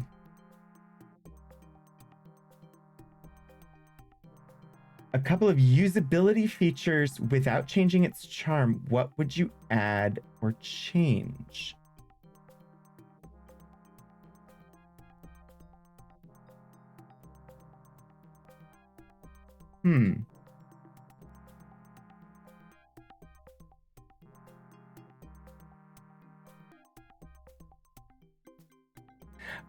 So one of the things that I have stumbled on so far is that the font is not super easy to read. So just like I like that it has some style to it, but that is, I think, the very first thing is just that the font is somewhat difficult. I'll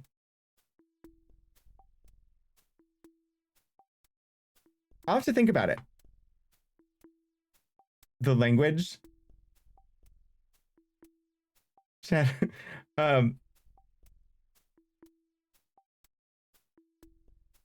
I don't know how much you're wanting to change, Gasson, but because it definitely has its own. It is stylistically, it is very much on point for what it was trying to be. And yeah, I kind of thought that you weren't looking to change content.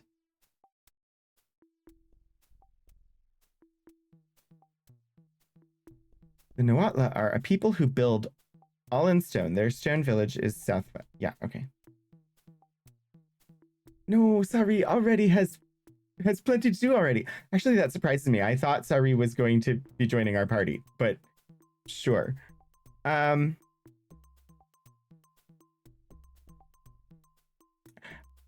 Another thing that would be helpful in this game, as well as in Ultima 6, which was built in like the same I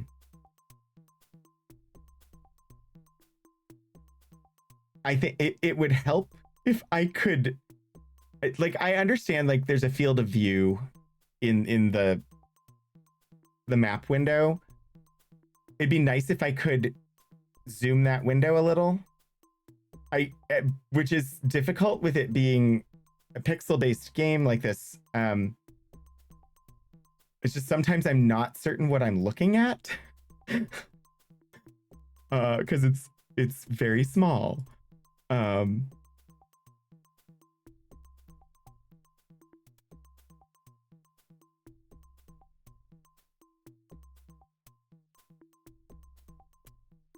just trying to think of things that might help, but I'm not certain. So far, I don't really, I haven't been having any sort of issues. The little the targeter is interesting, but I don't see it as an issue. Yeah, I'll think about it, because if I come up with more, I will call them out. But if other people have sort of accessibility things that they can see,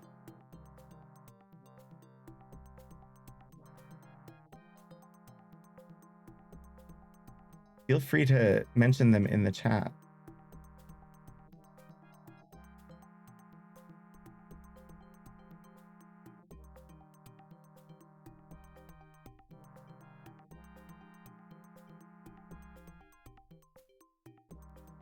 I'm hopeful that in this game, the inventory management will be a little bit easier.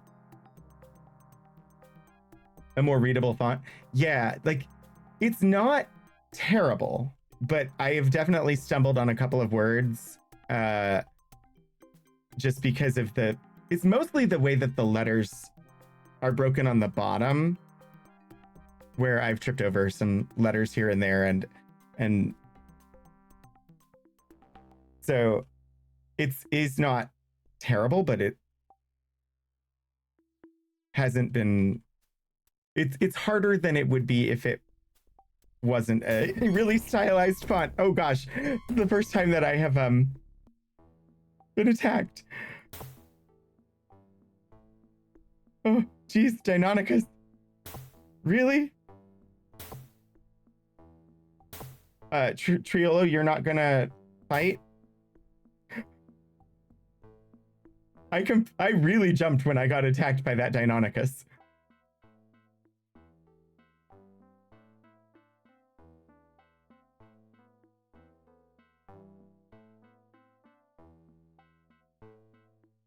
Whew. Thankfully, the spear worked well. Why did Triolo not join in?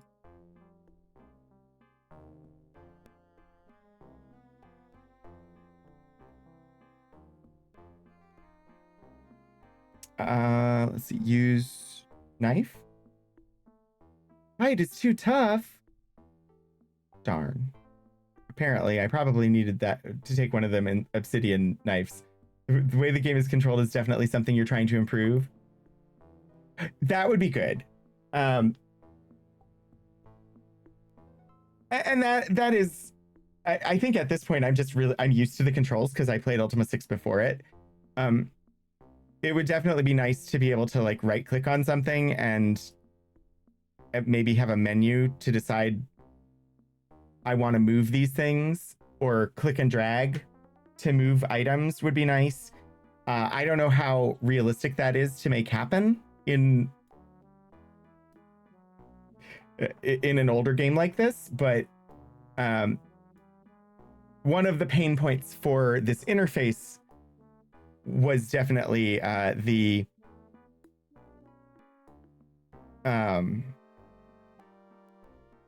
inventory management, being able to like move the inventory around. Oh, I thought I began combat. I never actually successfully began combat. Oh, that would be a nice setting. Yeah, something like that, Detective Zen.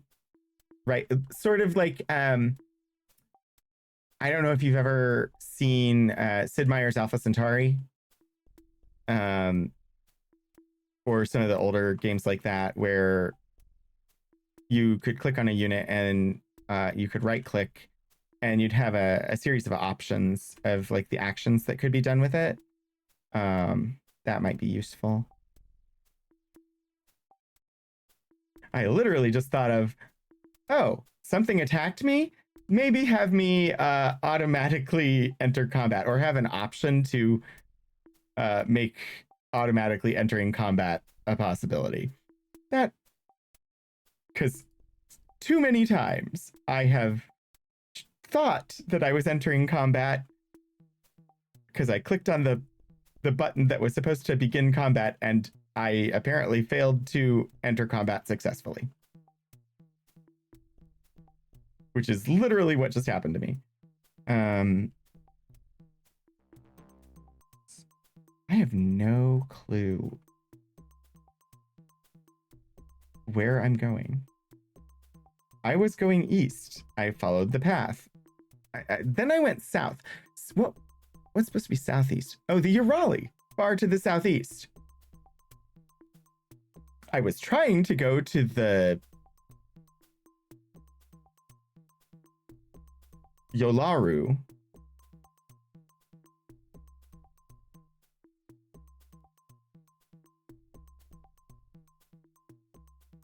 But maybe we're going to the Yulari. We'll just, go directly after our objective. I'm sure it'll be fine, right? Oh, a bridge.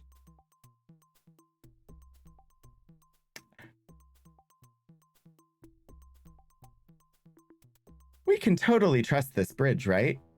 There's no chance that it's going to break as we walk across it and cause us a danger. We got sleeping people. Oh, we have found the Urali, it looks like.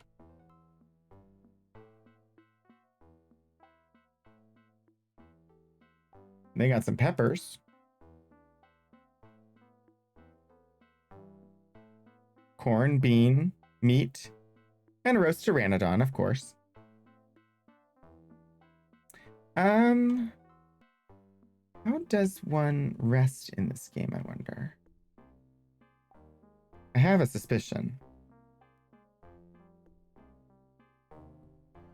Oh, no. I'm going to try. I have saved recently, so use not enough room to unfold the skin. Well, rest until sunrise. Oh, that's a nice, because in Ultima 6 you just rest for like 8 hours. Rest until sunrise, that's just a nice quality of life improvement over the previous game. Okay, they're still asleep, but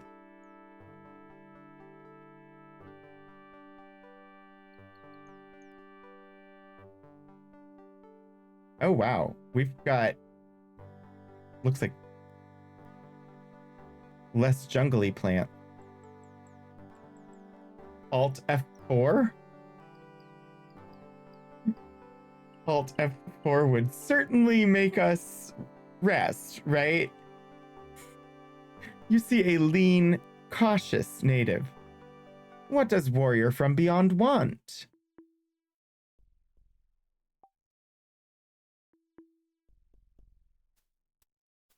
Whoops.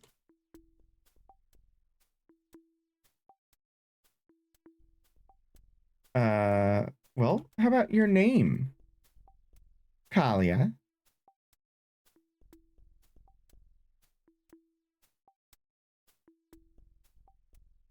Oh, there's a thing. There's a thing that would be very helpful for this game.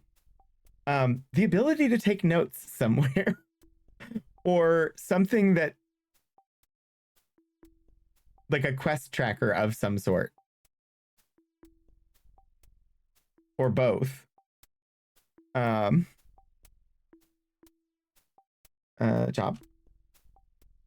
Ah, you're a generic villager. There is a quest tracker? Oh, that's cool. Ultima 6 didn't have one, so that's good to know that there is one. Kalia is warrior and gatherer of food, as are all Yolaru. Wait, these are the Yolaru?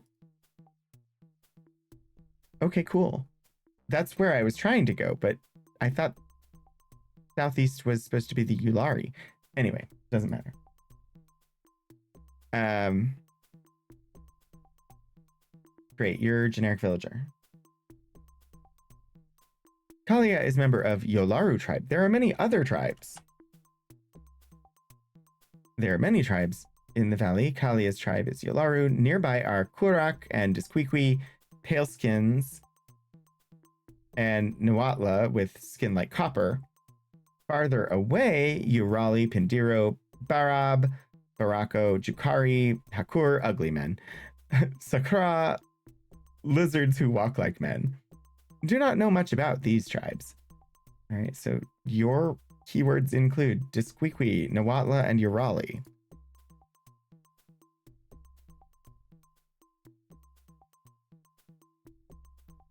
So I know there's a set, actually, I don't know if this game has it. I know Ultima 6, there was a setting you could either play with the keywords on or off.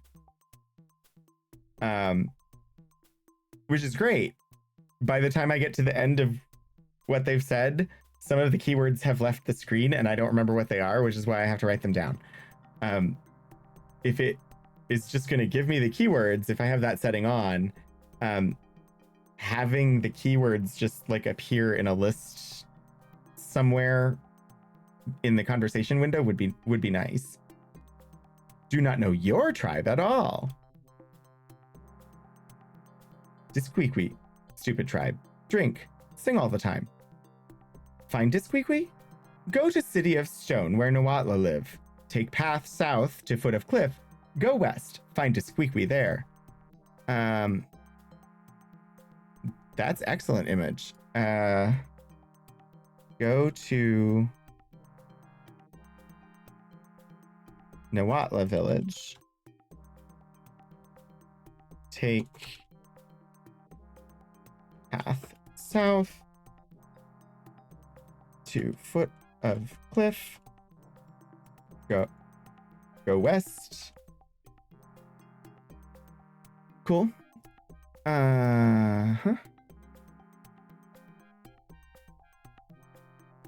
Nawatla called their stone city Tichtikatl, 1 day's travel south of Yolaru village. Cool. You Raleigh warriors. Attack, steal women from all tribes. Only since Dardan the Huge became chief there, when they attack Yolaru village, always come from east or southeast.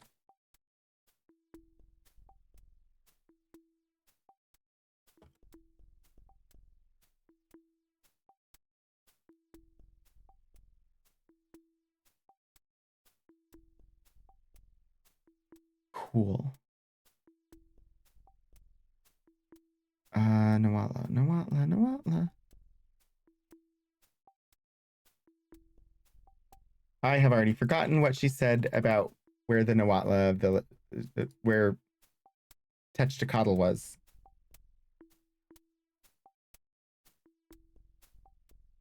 Techticatl.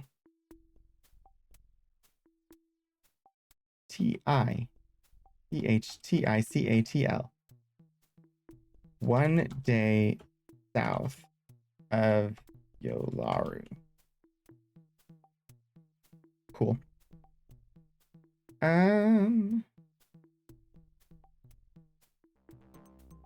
Ask the Schweitzer.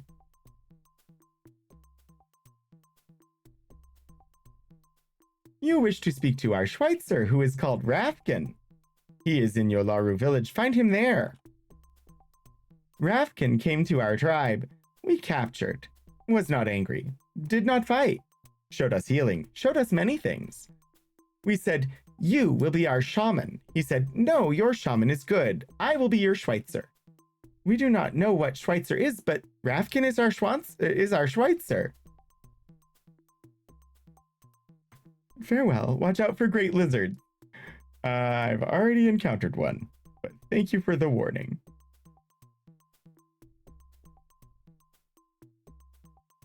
Oh, I was trying to go in the building, wasn't I? Or I went in the building. No, I didn't. I am so confused. I got in the conversation and forgot what I had done. Oh, spears. What's under the spear? It's a lei.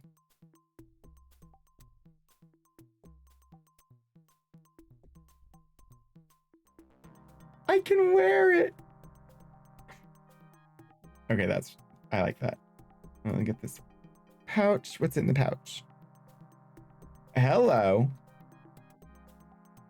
A ruby, an emerald, a jade necklace, a tooth necklace. Okay. And since nobody seems to have a problem with people taking things,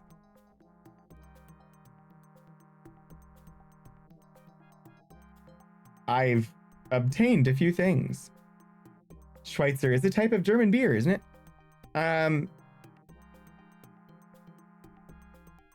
Is it? Elixir, are you here? Do you know?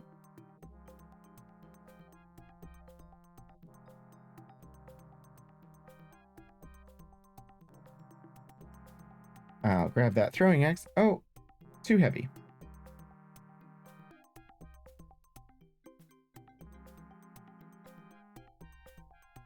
Ah, you're just joking. Got it. A cake? There's a cake? We want all of this. I want the cake.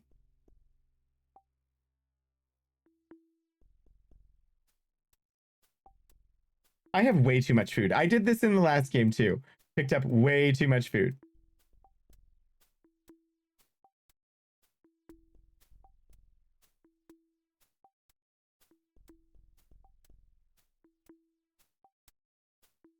They have cake. Schwarzbier is a generic term for dark beer. I don't know if I need these animal skins.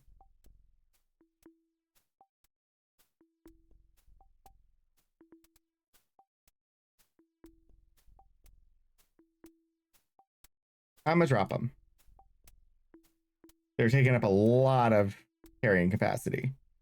And so far I have not used them.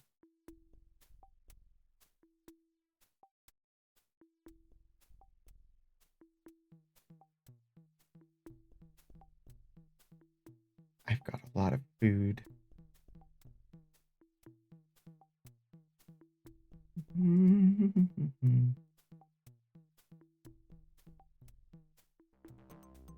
Oh. Move 5 meat to our buddy.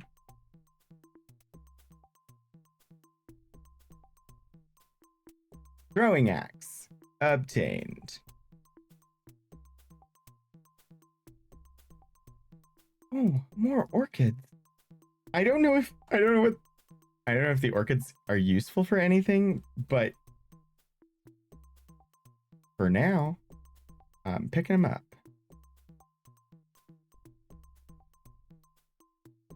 Aha! Hello, shaman. You see a lean, elegant man wearing shamanistic paints. He appears to be chanting to himself and counting on his fingers, but it's hard to tell. He gives you a quick look, obviously hoping that you'll go away, and tries to ignore you. Now I feel like I'm going to be rude if I talk to him, but this is Sari's father, Mosagon.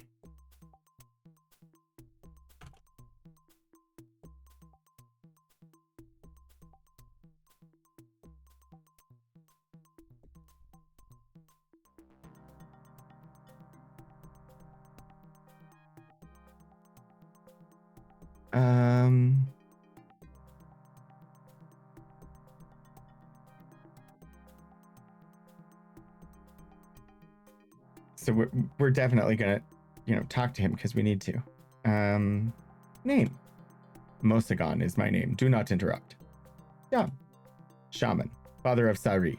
Go away. Very busy now. Tribe. Yolaru tribe. He nods quickly. We are Yolaru. Go find someone else to talk to. His face breaks into a smile and he stops chanting and counting. Oh gosh, I'm so sorry. Yes, Sari is my daughter. Sari is a fine she-warrior. Okay, but you could just say warrior. A better warrior than the men of the Yolaru. Sari is beautiful and clever, and her is beautiful and clever as her mother, as busy as her father. He taps his chest, indicating himself. Busy. A thought occurs to him. He begins to look distracted again. Go away. Mosagan is busy. Speak to Mosagan again when you have less time. Wait. When I have less time?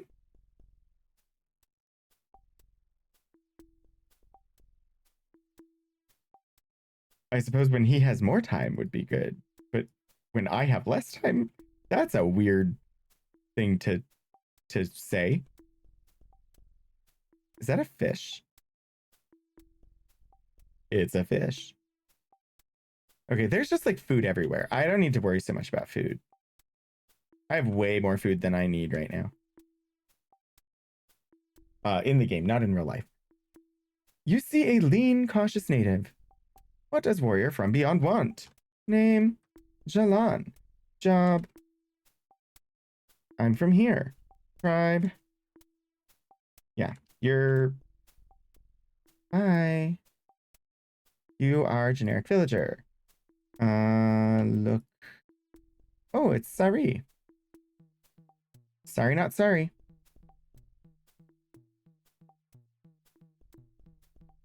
I have already talked to you.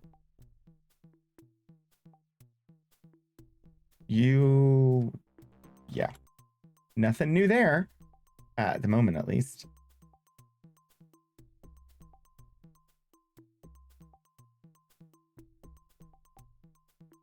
Oh, I should read about the village, shouldn't I? We didn't do that yet for this one.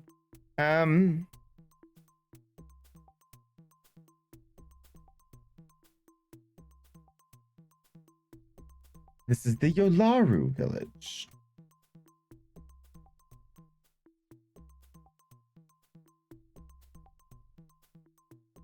Old Pindiru, New Pindiru.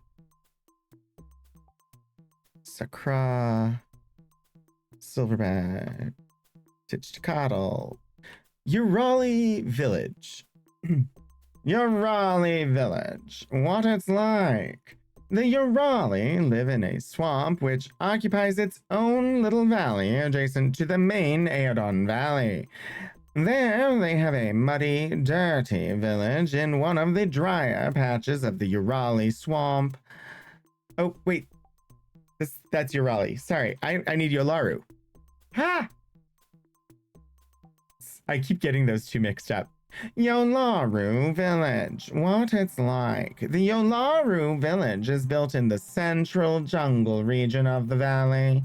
Since it is so central, it sees a lot of traffic of villagers and dinosaurs, and its inhabitants are consequently tough and clever. People, places, and things. The period appropriate voices. Thanks. I try. I'm not the greatest, but I try. Apaton is the chief of the Yolaru. He's a somber and responsible man who is constantly thinking of the welfare of the tribe. He also has the instincts of an outer world arms merchant. Talk to him about Professor Rafkin and uniting the tribes. The tribal shaman is Mosagan, a rather distracted man. I never managed to exchange more than about 6 words with him. Don't expect to gain any useful insights from him. Mosagan's daughter is Sari. She's an interesting one. Like Aila, a warrior. She has a reputation as a devil's advocate and a cause of mischief. Talk to her about her job, her friend Aila, and the story of the warrior Oloro. Professor Elliot Archimedes Rafkin stayed behind in the Valley of Aeodon when I left. He'd been a sort of shaman for the Yolaru, and if you want to find him in the valley, this village is the first place you should look. Talk to him about the tribes. He's learned a lot about them. And the making of rifles, grenades, and gunpowder, at which he has become very proficient. All right, so we've got the chief's hut. We have the shaman's hut. And we have Rafkin's hut. And so the chief's hut is just to the east of the fire, which means it's the one we were just poking our nose into, but nobody was there. And you're the shaman. Yeah. So where did the chief go?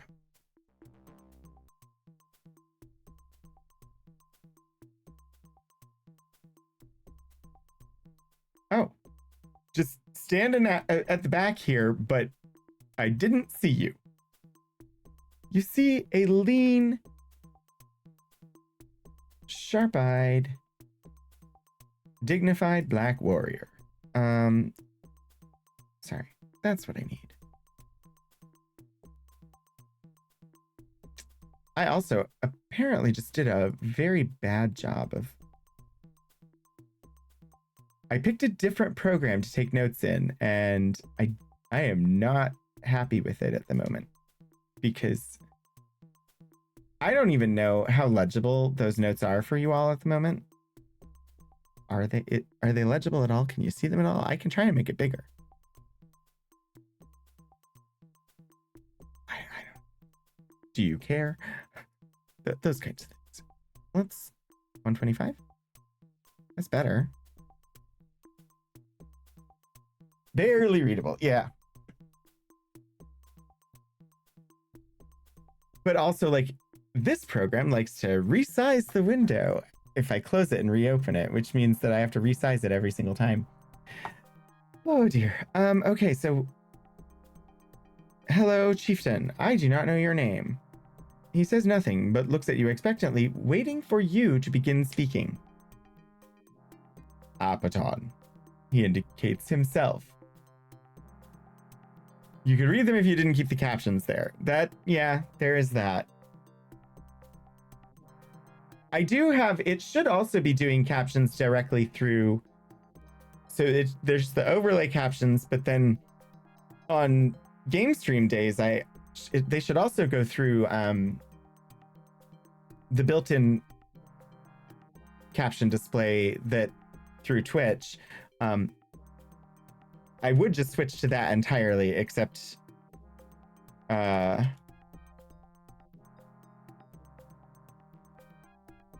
on Wednesdays I can't.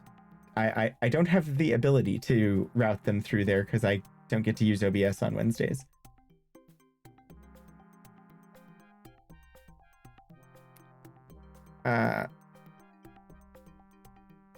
You like the overlay better? Yeah, I think there are definitely people that do like the overlay better, so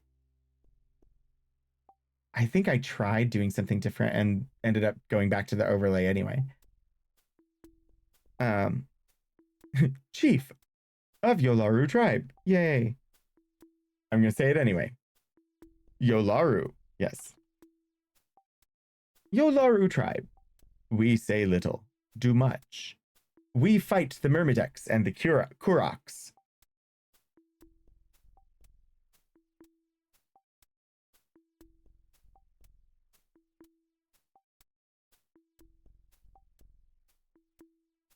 Fierce ants, grown huge, enemy of all. They destroy Yolaru and others, cannot be stopped. Kurak tribe, live west of Yolaru, good fighters. Kuraks have better weapons than Yolaru. Yolaru are better fighters. Speak of uniting tribes? Making allies of enemies? Yes. Why? Myrmidex. He thinks about it. Good enough reason to stop noble wars? He shrugs. Apaton might consider this, but only to benefit whole tribe. Yolaru once had master weapon maker in tribe. But weapon maker died in Myrmidek's raid. Now we make fewer, poorer weapons. To defend against Myrmideks, against giant lizards, Yolaru need weapons. Mars needs moms. He who brings weapons to Yolaru will earn friendship of Yolaru. Go to Nawatla, who make fine weapons. Bring us 10 Nawatla swords.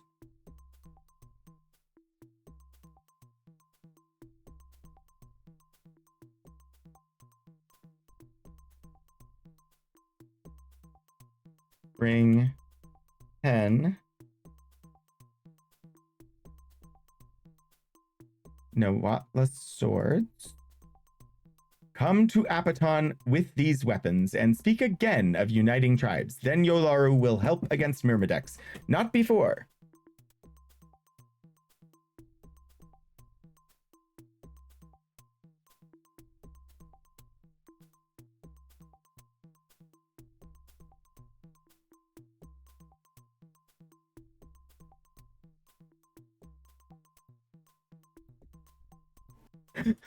Sorry.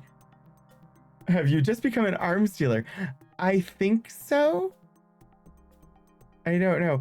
Well, also, like, Philip popped in and he's heading out to a thing, but told me that I've been saying it wrong.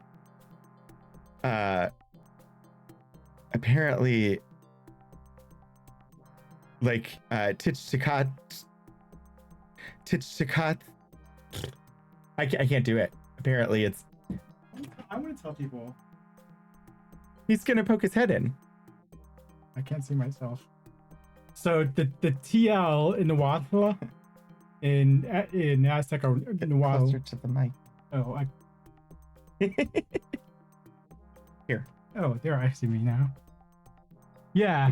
So I have a prison pen pal who's identifies as Aztec, and we've been learning Nawatla, but the TL in Aztec is a pronunciation we don't have in the United States, but they do have it in Welsh and ancient Hebrew and other places. Welsh is also really hard to pronounce. They're not the only ones, but the TL, like you put your tongue on the tip of your mouth, like behind your teeth, and then you blow air out between the sides of you. So the TL is Nawatla. And Nawatla is that's hard. Nawatla. And so there's like avocado would be avocado.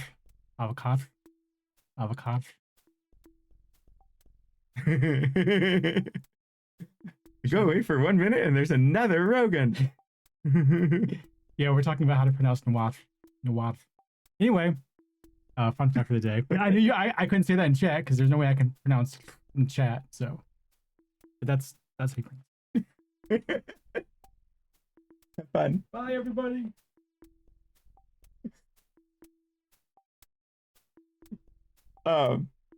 Yeah, apparently I don't know that I'm going to try that hard, but would also like to pronounce/announce that the time is now 6:15 p.m. and we are reaching end of stream. Thank you. Yeah, that'll be soon.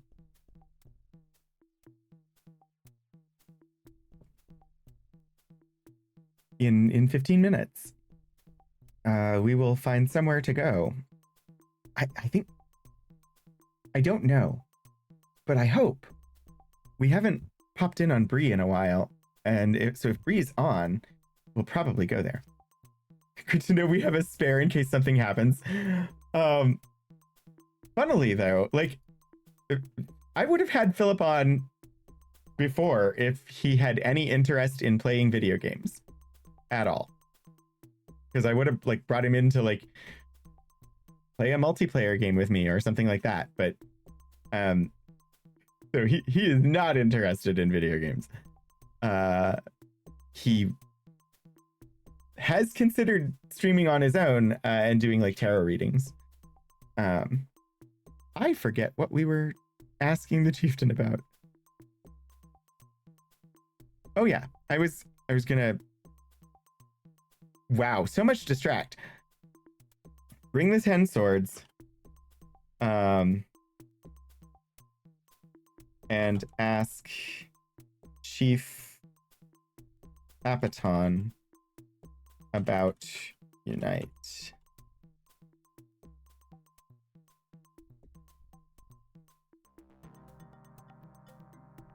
Cool. Speak again of uniting the tribes, then Yolaro will help against Myrmidex, not before. He turns away from you. Okay, cool. Well, that's 2 tribes that we know how to get their assistance. Did we go to the... Yeah, we've been to the Shamanic Hut. The Shamanic Hut? The Shaman's Hut. It's gonna collect arrows as we go, because no reason not to, because we could definitely use them at some point in the future. Is there a door? I find it very hard to find these doors. Frying pan! Sorry. Oh, wait, frying pan. Can we... The book implied that it might be possible to cook the foods that are in our inventory. So far, we have not been able to use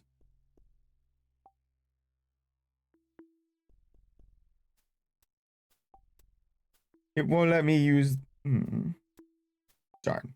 Well, regardless, but I want the frying pan. I'm carrying too much.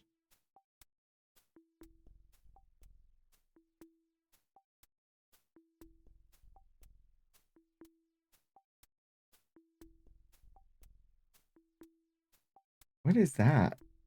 Oh, that's the professor. You see, a professor. I am taking your frying pan, professor. Oh, can you... I will attempt.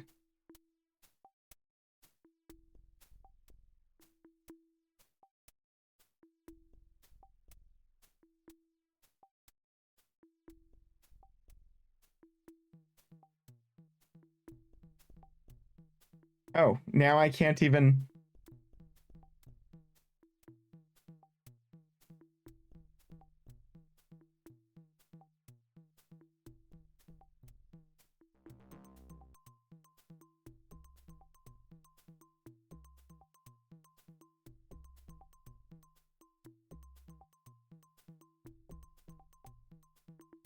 I can try. Like, it implied that you could cook, but I haven't been able to figure out how. I tried using it in the oven. I can't drop it on the fire. Yeah, I don't know. I'm not that worried about it. It was just like, I thought I would do it if I was supposed to be able to do it, but so far, I don't know. All right, let's...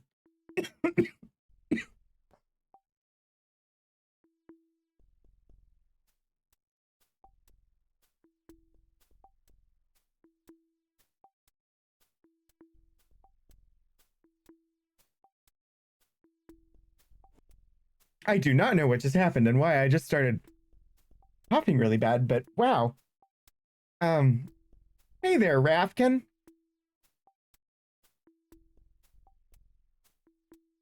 Rafkin, who, unlike Triolo, does not seem to be a duplicate of a character from any other games. You see a stooped 50-ish man who looks like a professor. Aokon! I don't have a voice for him right now. I don't remember what I did before. It's good to see you again. I had heard you were still alive, but I didn't know where you were. I see you haven't managed to find Jimmy or Aila yet. That really should be one of our first priorities, you know. Yes, I know. It's Ayla or Aila. I'm not sure. Now that you're here, it might be helpful to find the lab. There are several things which will be very useful to us. It must be fairly close to the Korak village. While I've been waiting for you to show up, I haven't been wasting my time here. In addition to my researches on these cultures, I have also been thinking about ways to make some weapons. Yeah, I'm not saying that word game. You're not going to trick me. I do hope it won't prove necessary, but if it should, ask me about bombs and rifles sometime.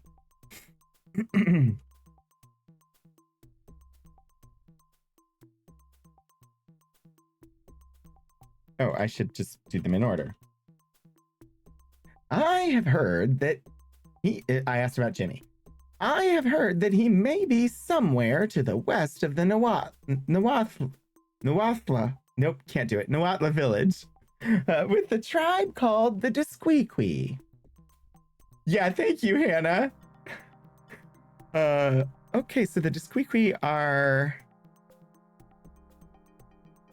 Oh. Yeah.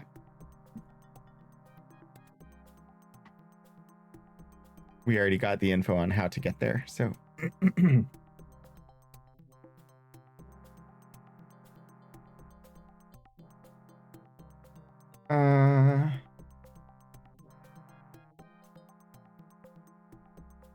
Wow, I can type these names correctly, right?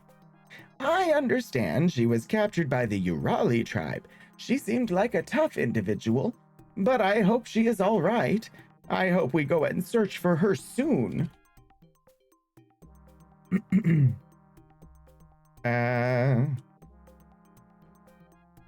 The Disqueequee are an interesting tribe. They seem to have broken away from the conflict-oriented tradition of many of the other groups. Their village lies west of the Nahuatl city. From what I can make out, the Urali were thought to have disappeared for many years. We get there as Disqueequee as possible. Zen points. They have only recently started raiding other villages, which leads me to suspect their village must be well hidden. Local hunters have confirmed this supposition, saying that they have been trying to find them for some time. The raids seem to come from southeast of the Yolaru village, usually. The Disqueequee... it seems like they were modeled after... just from what I know from the manual, seems like they were modeled after... or are similar in vein to what you would see in, like, Gilligan's Island. Are you asking me to build you a grenade? Oh, how unfortunate. Yes, I'm the gentle, sweet old Professor Rafkin. I teach young men archaeology and how to make bombs. To make some sort of crude grenade, you'll need the following ingredients. Oh, they were modeled after the Three Stooges specifically? Oh, dear. A strip of cloth impregnated with tar. Let me write down this recipe. Grenade.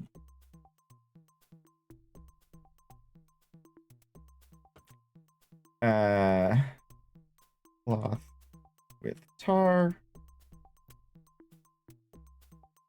5 gunpowder. Hard clay pot. Oh, that sounds very... Well, do I have to use a pot? Can't I just use a coconut? The Swiss Family Robinson made explosives out of coconuts.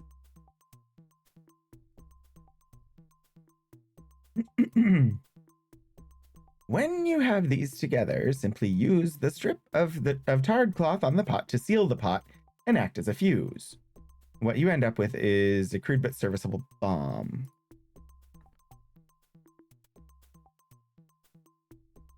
Impregnated is an interesting word there. The gunpowder you're likely to be able to make may be very unstable stuff, so throwing the grenade at something could set it off. Alternatively, you can light the fuse and leave the thing behind, then run like the Dickens.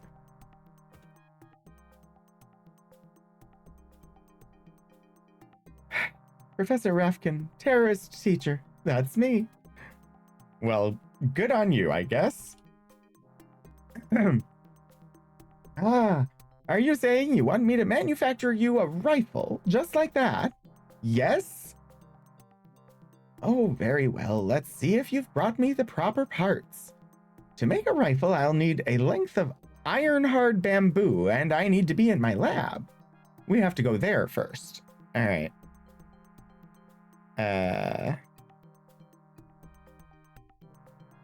Iron-hard bamboo. Be in Rafkin's lab.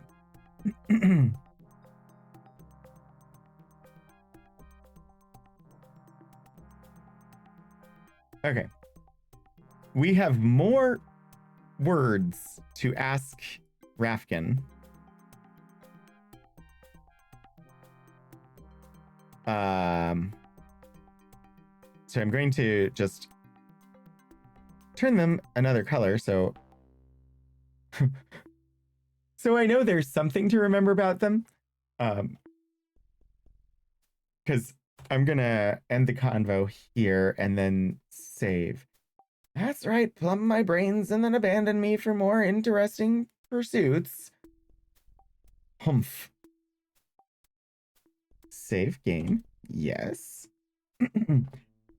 Yeah, I think I knew that Rafkin could join the party. I'm gonna finish talking to him, I think, before I... So we read the entire manual, beginning to end. So I know some things. We have not read the entire clue book beginning to end. I'm just reading things in there as I come across them. We still haven't... Oh, we did read about the village. You can light if you want to, you can leave that thing behind, because that thing blows up and things that blow up, well, they're no friends of mine. Yay, men without hat. I am not a man without a hat. But I do enjoy their music. Okay.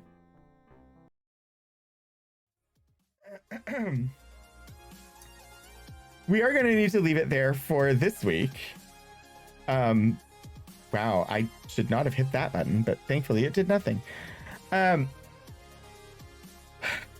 I'm gonna start looking at where we're gonna pop off to here. I've got stuff that I have to get done tonight. Oh, Bree is on, so we're gonna be heading over to Bree Danon's channel, where today it says fundraiser doodles. It looks like possibly... Oh, it looks like she's watching the Wholesome Direct right now, I think. Thank you, I Am Puddleglum, for the resubscription. Thank you to... I cannot see the things in my window there. That's a problem. Laertisby for the follow a while back. And Lord Portico, thank you for the bits. Also, RTE Studios, thank you for the raid. And I'm going to say a special thank you to my new mod, Hannah, but also to all of my mods. And Gasson, it was great having you join today. And we'll be back a week from today at 3:30 p.m. Eastern time to pick up where we left off and continue playing this game. So if you want more of it, I'll be back next Saturday. My next stream is Mass Effect Andromeda tomorrow at 1 p.m. Eastern. And then Monday night at 7 p.m. Eastern is more Outer Wilds. And then on Wednesday is June 14th, which in the United States of America is a holiday called Flag Day that a lot of people don't know anything about. And we're not, I'll probably give like a brief little word or two about Flag Day itself, but in honor of Flag Day, I have gathered materials from the archives about the flag of the United States of America. And so we're going to look at those on Wednesday's archives stream, which will be the last one of those until July 27th. So yeah, that's the schedule that's coming up. Hopefully I will see some of you again soon for those. We are gonna raid Bree. I'm just gonna start that now. And I do have a raid call if you want to toss it in chat when we get over there.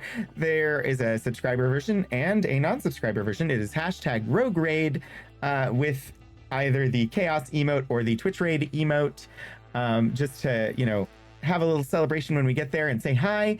But thank you all so very much for joining me. I hope I see you again soon. And until I do, get out there and do some shenanigans.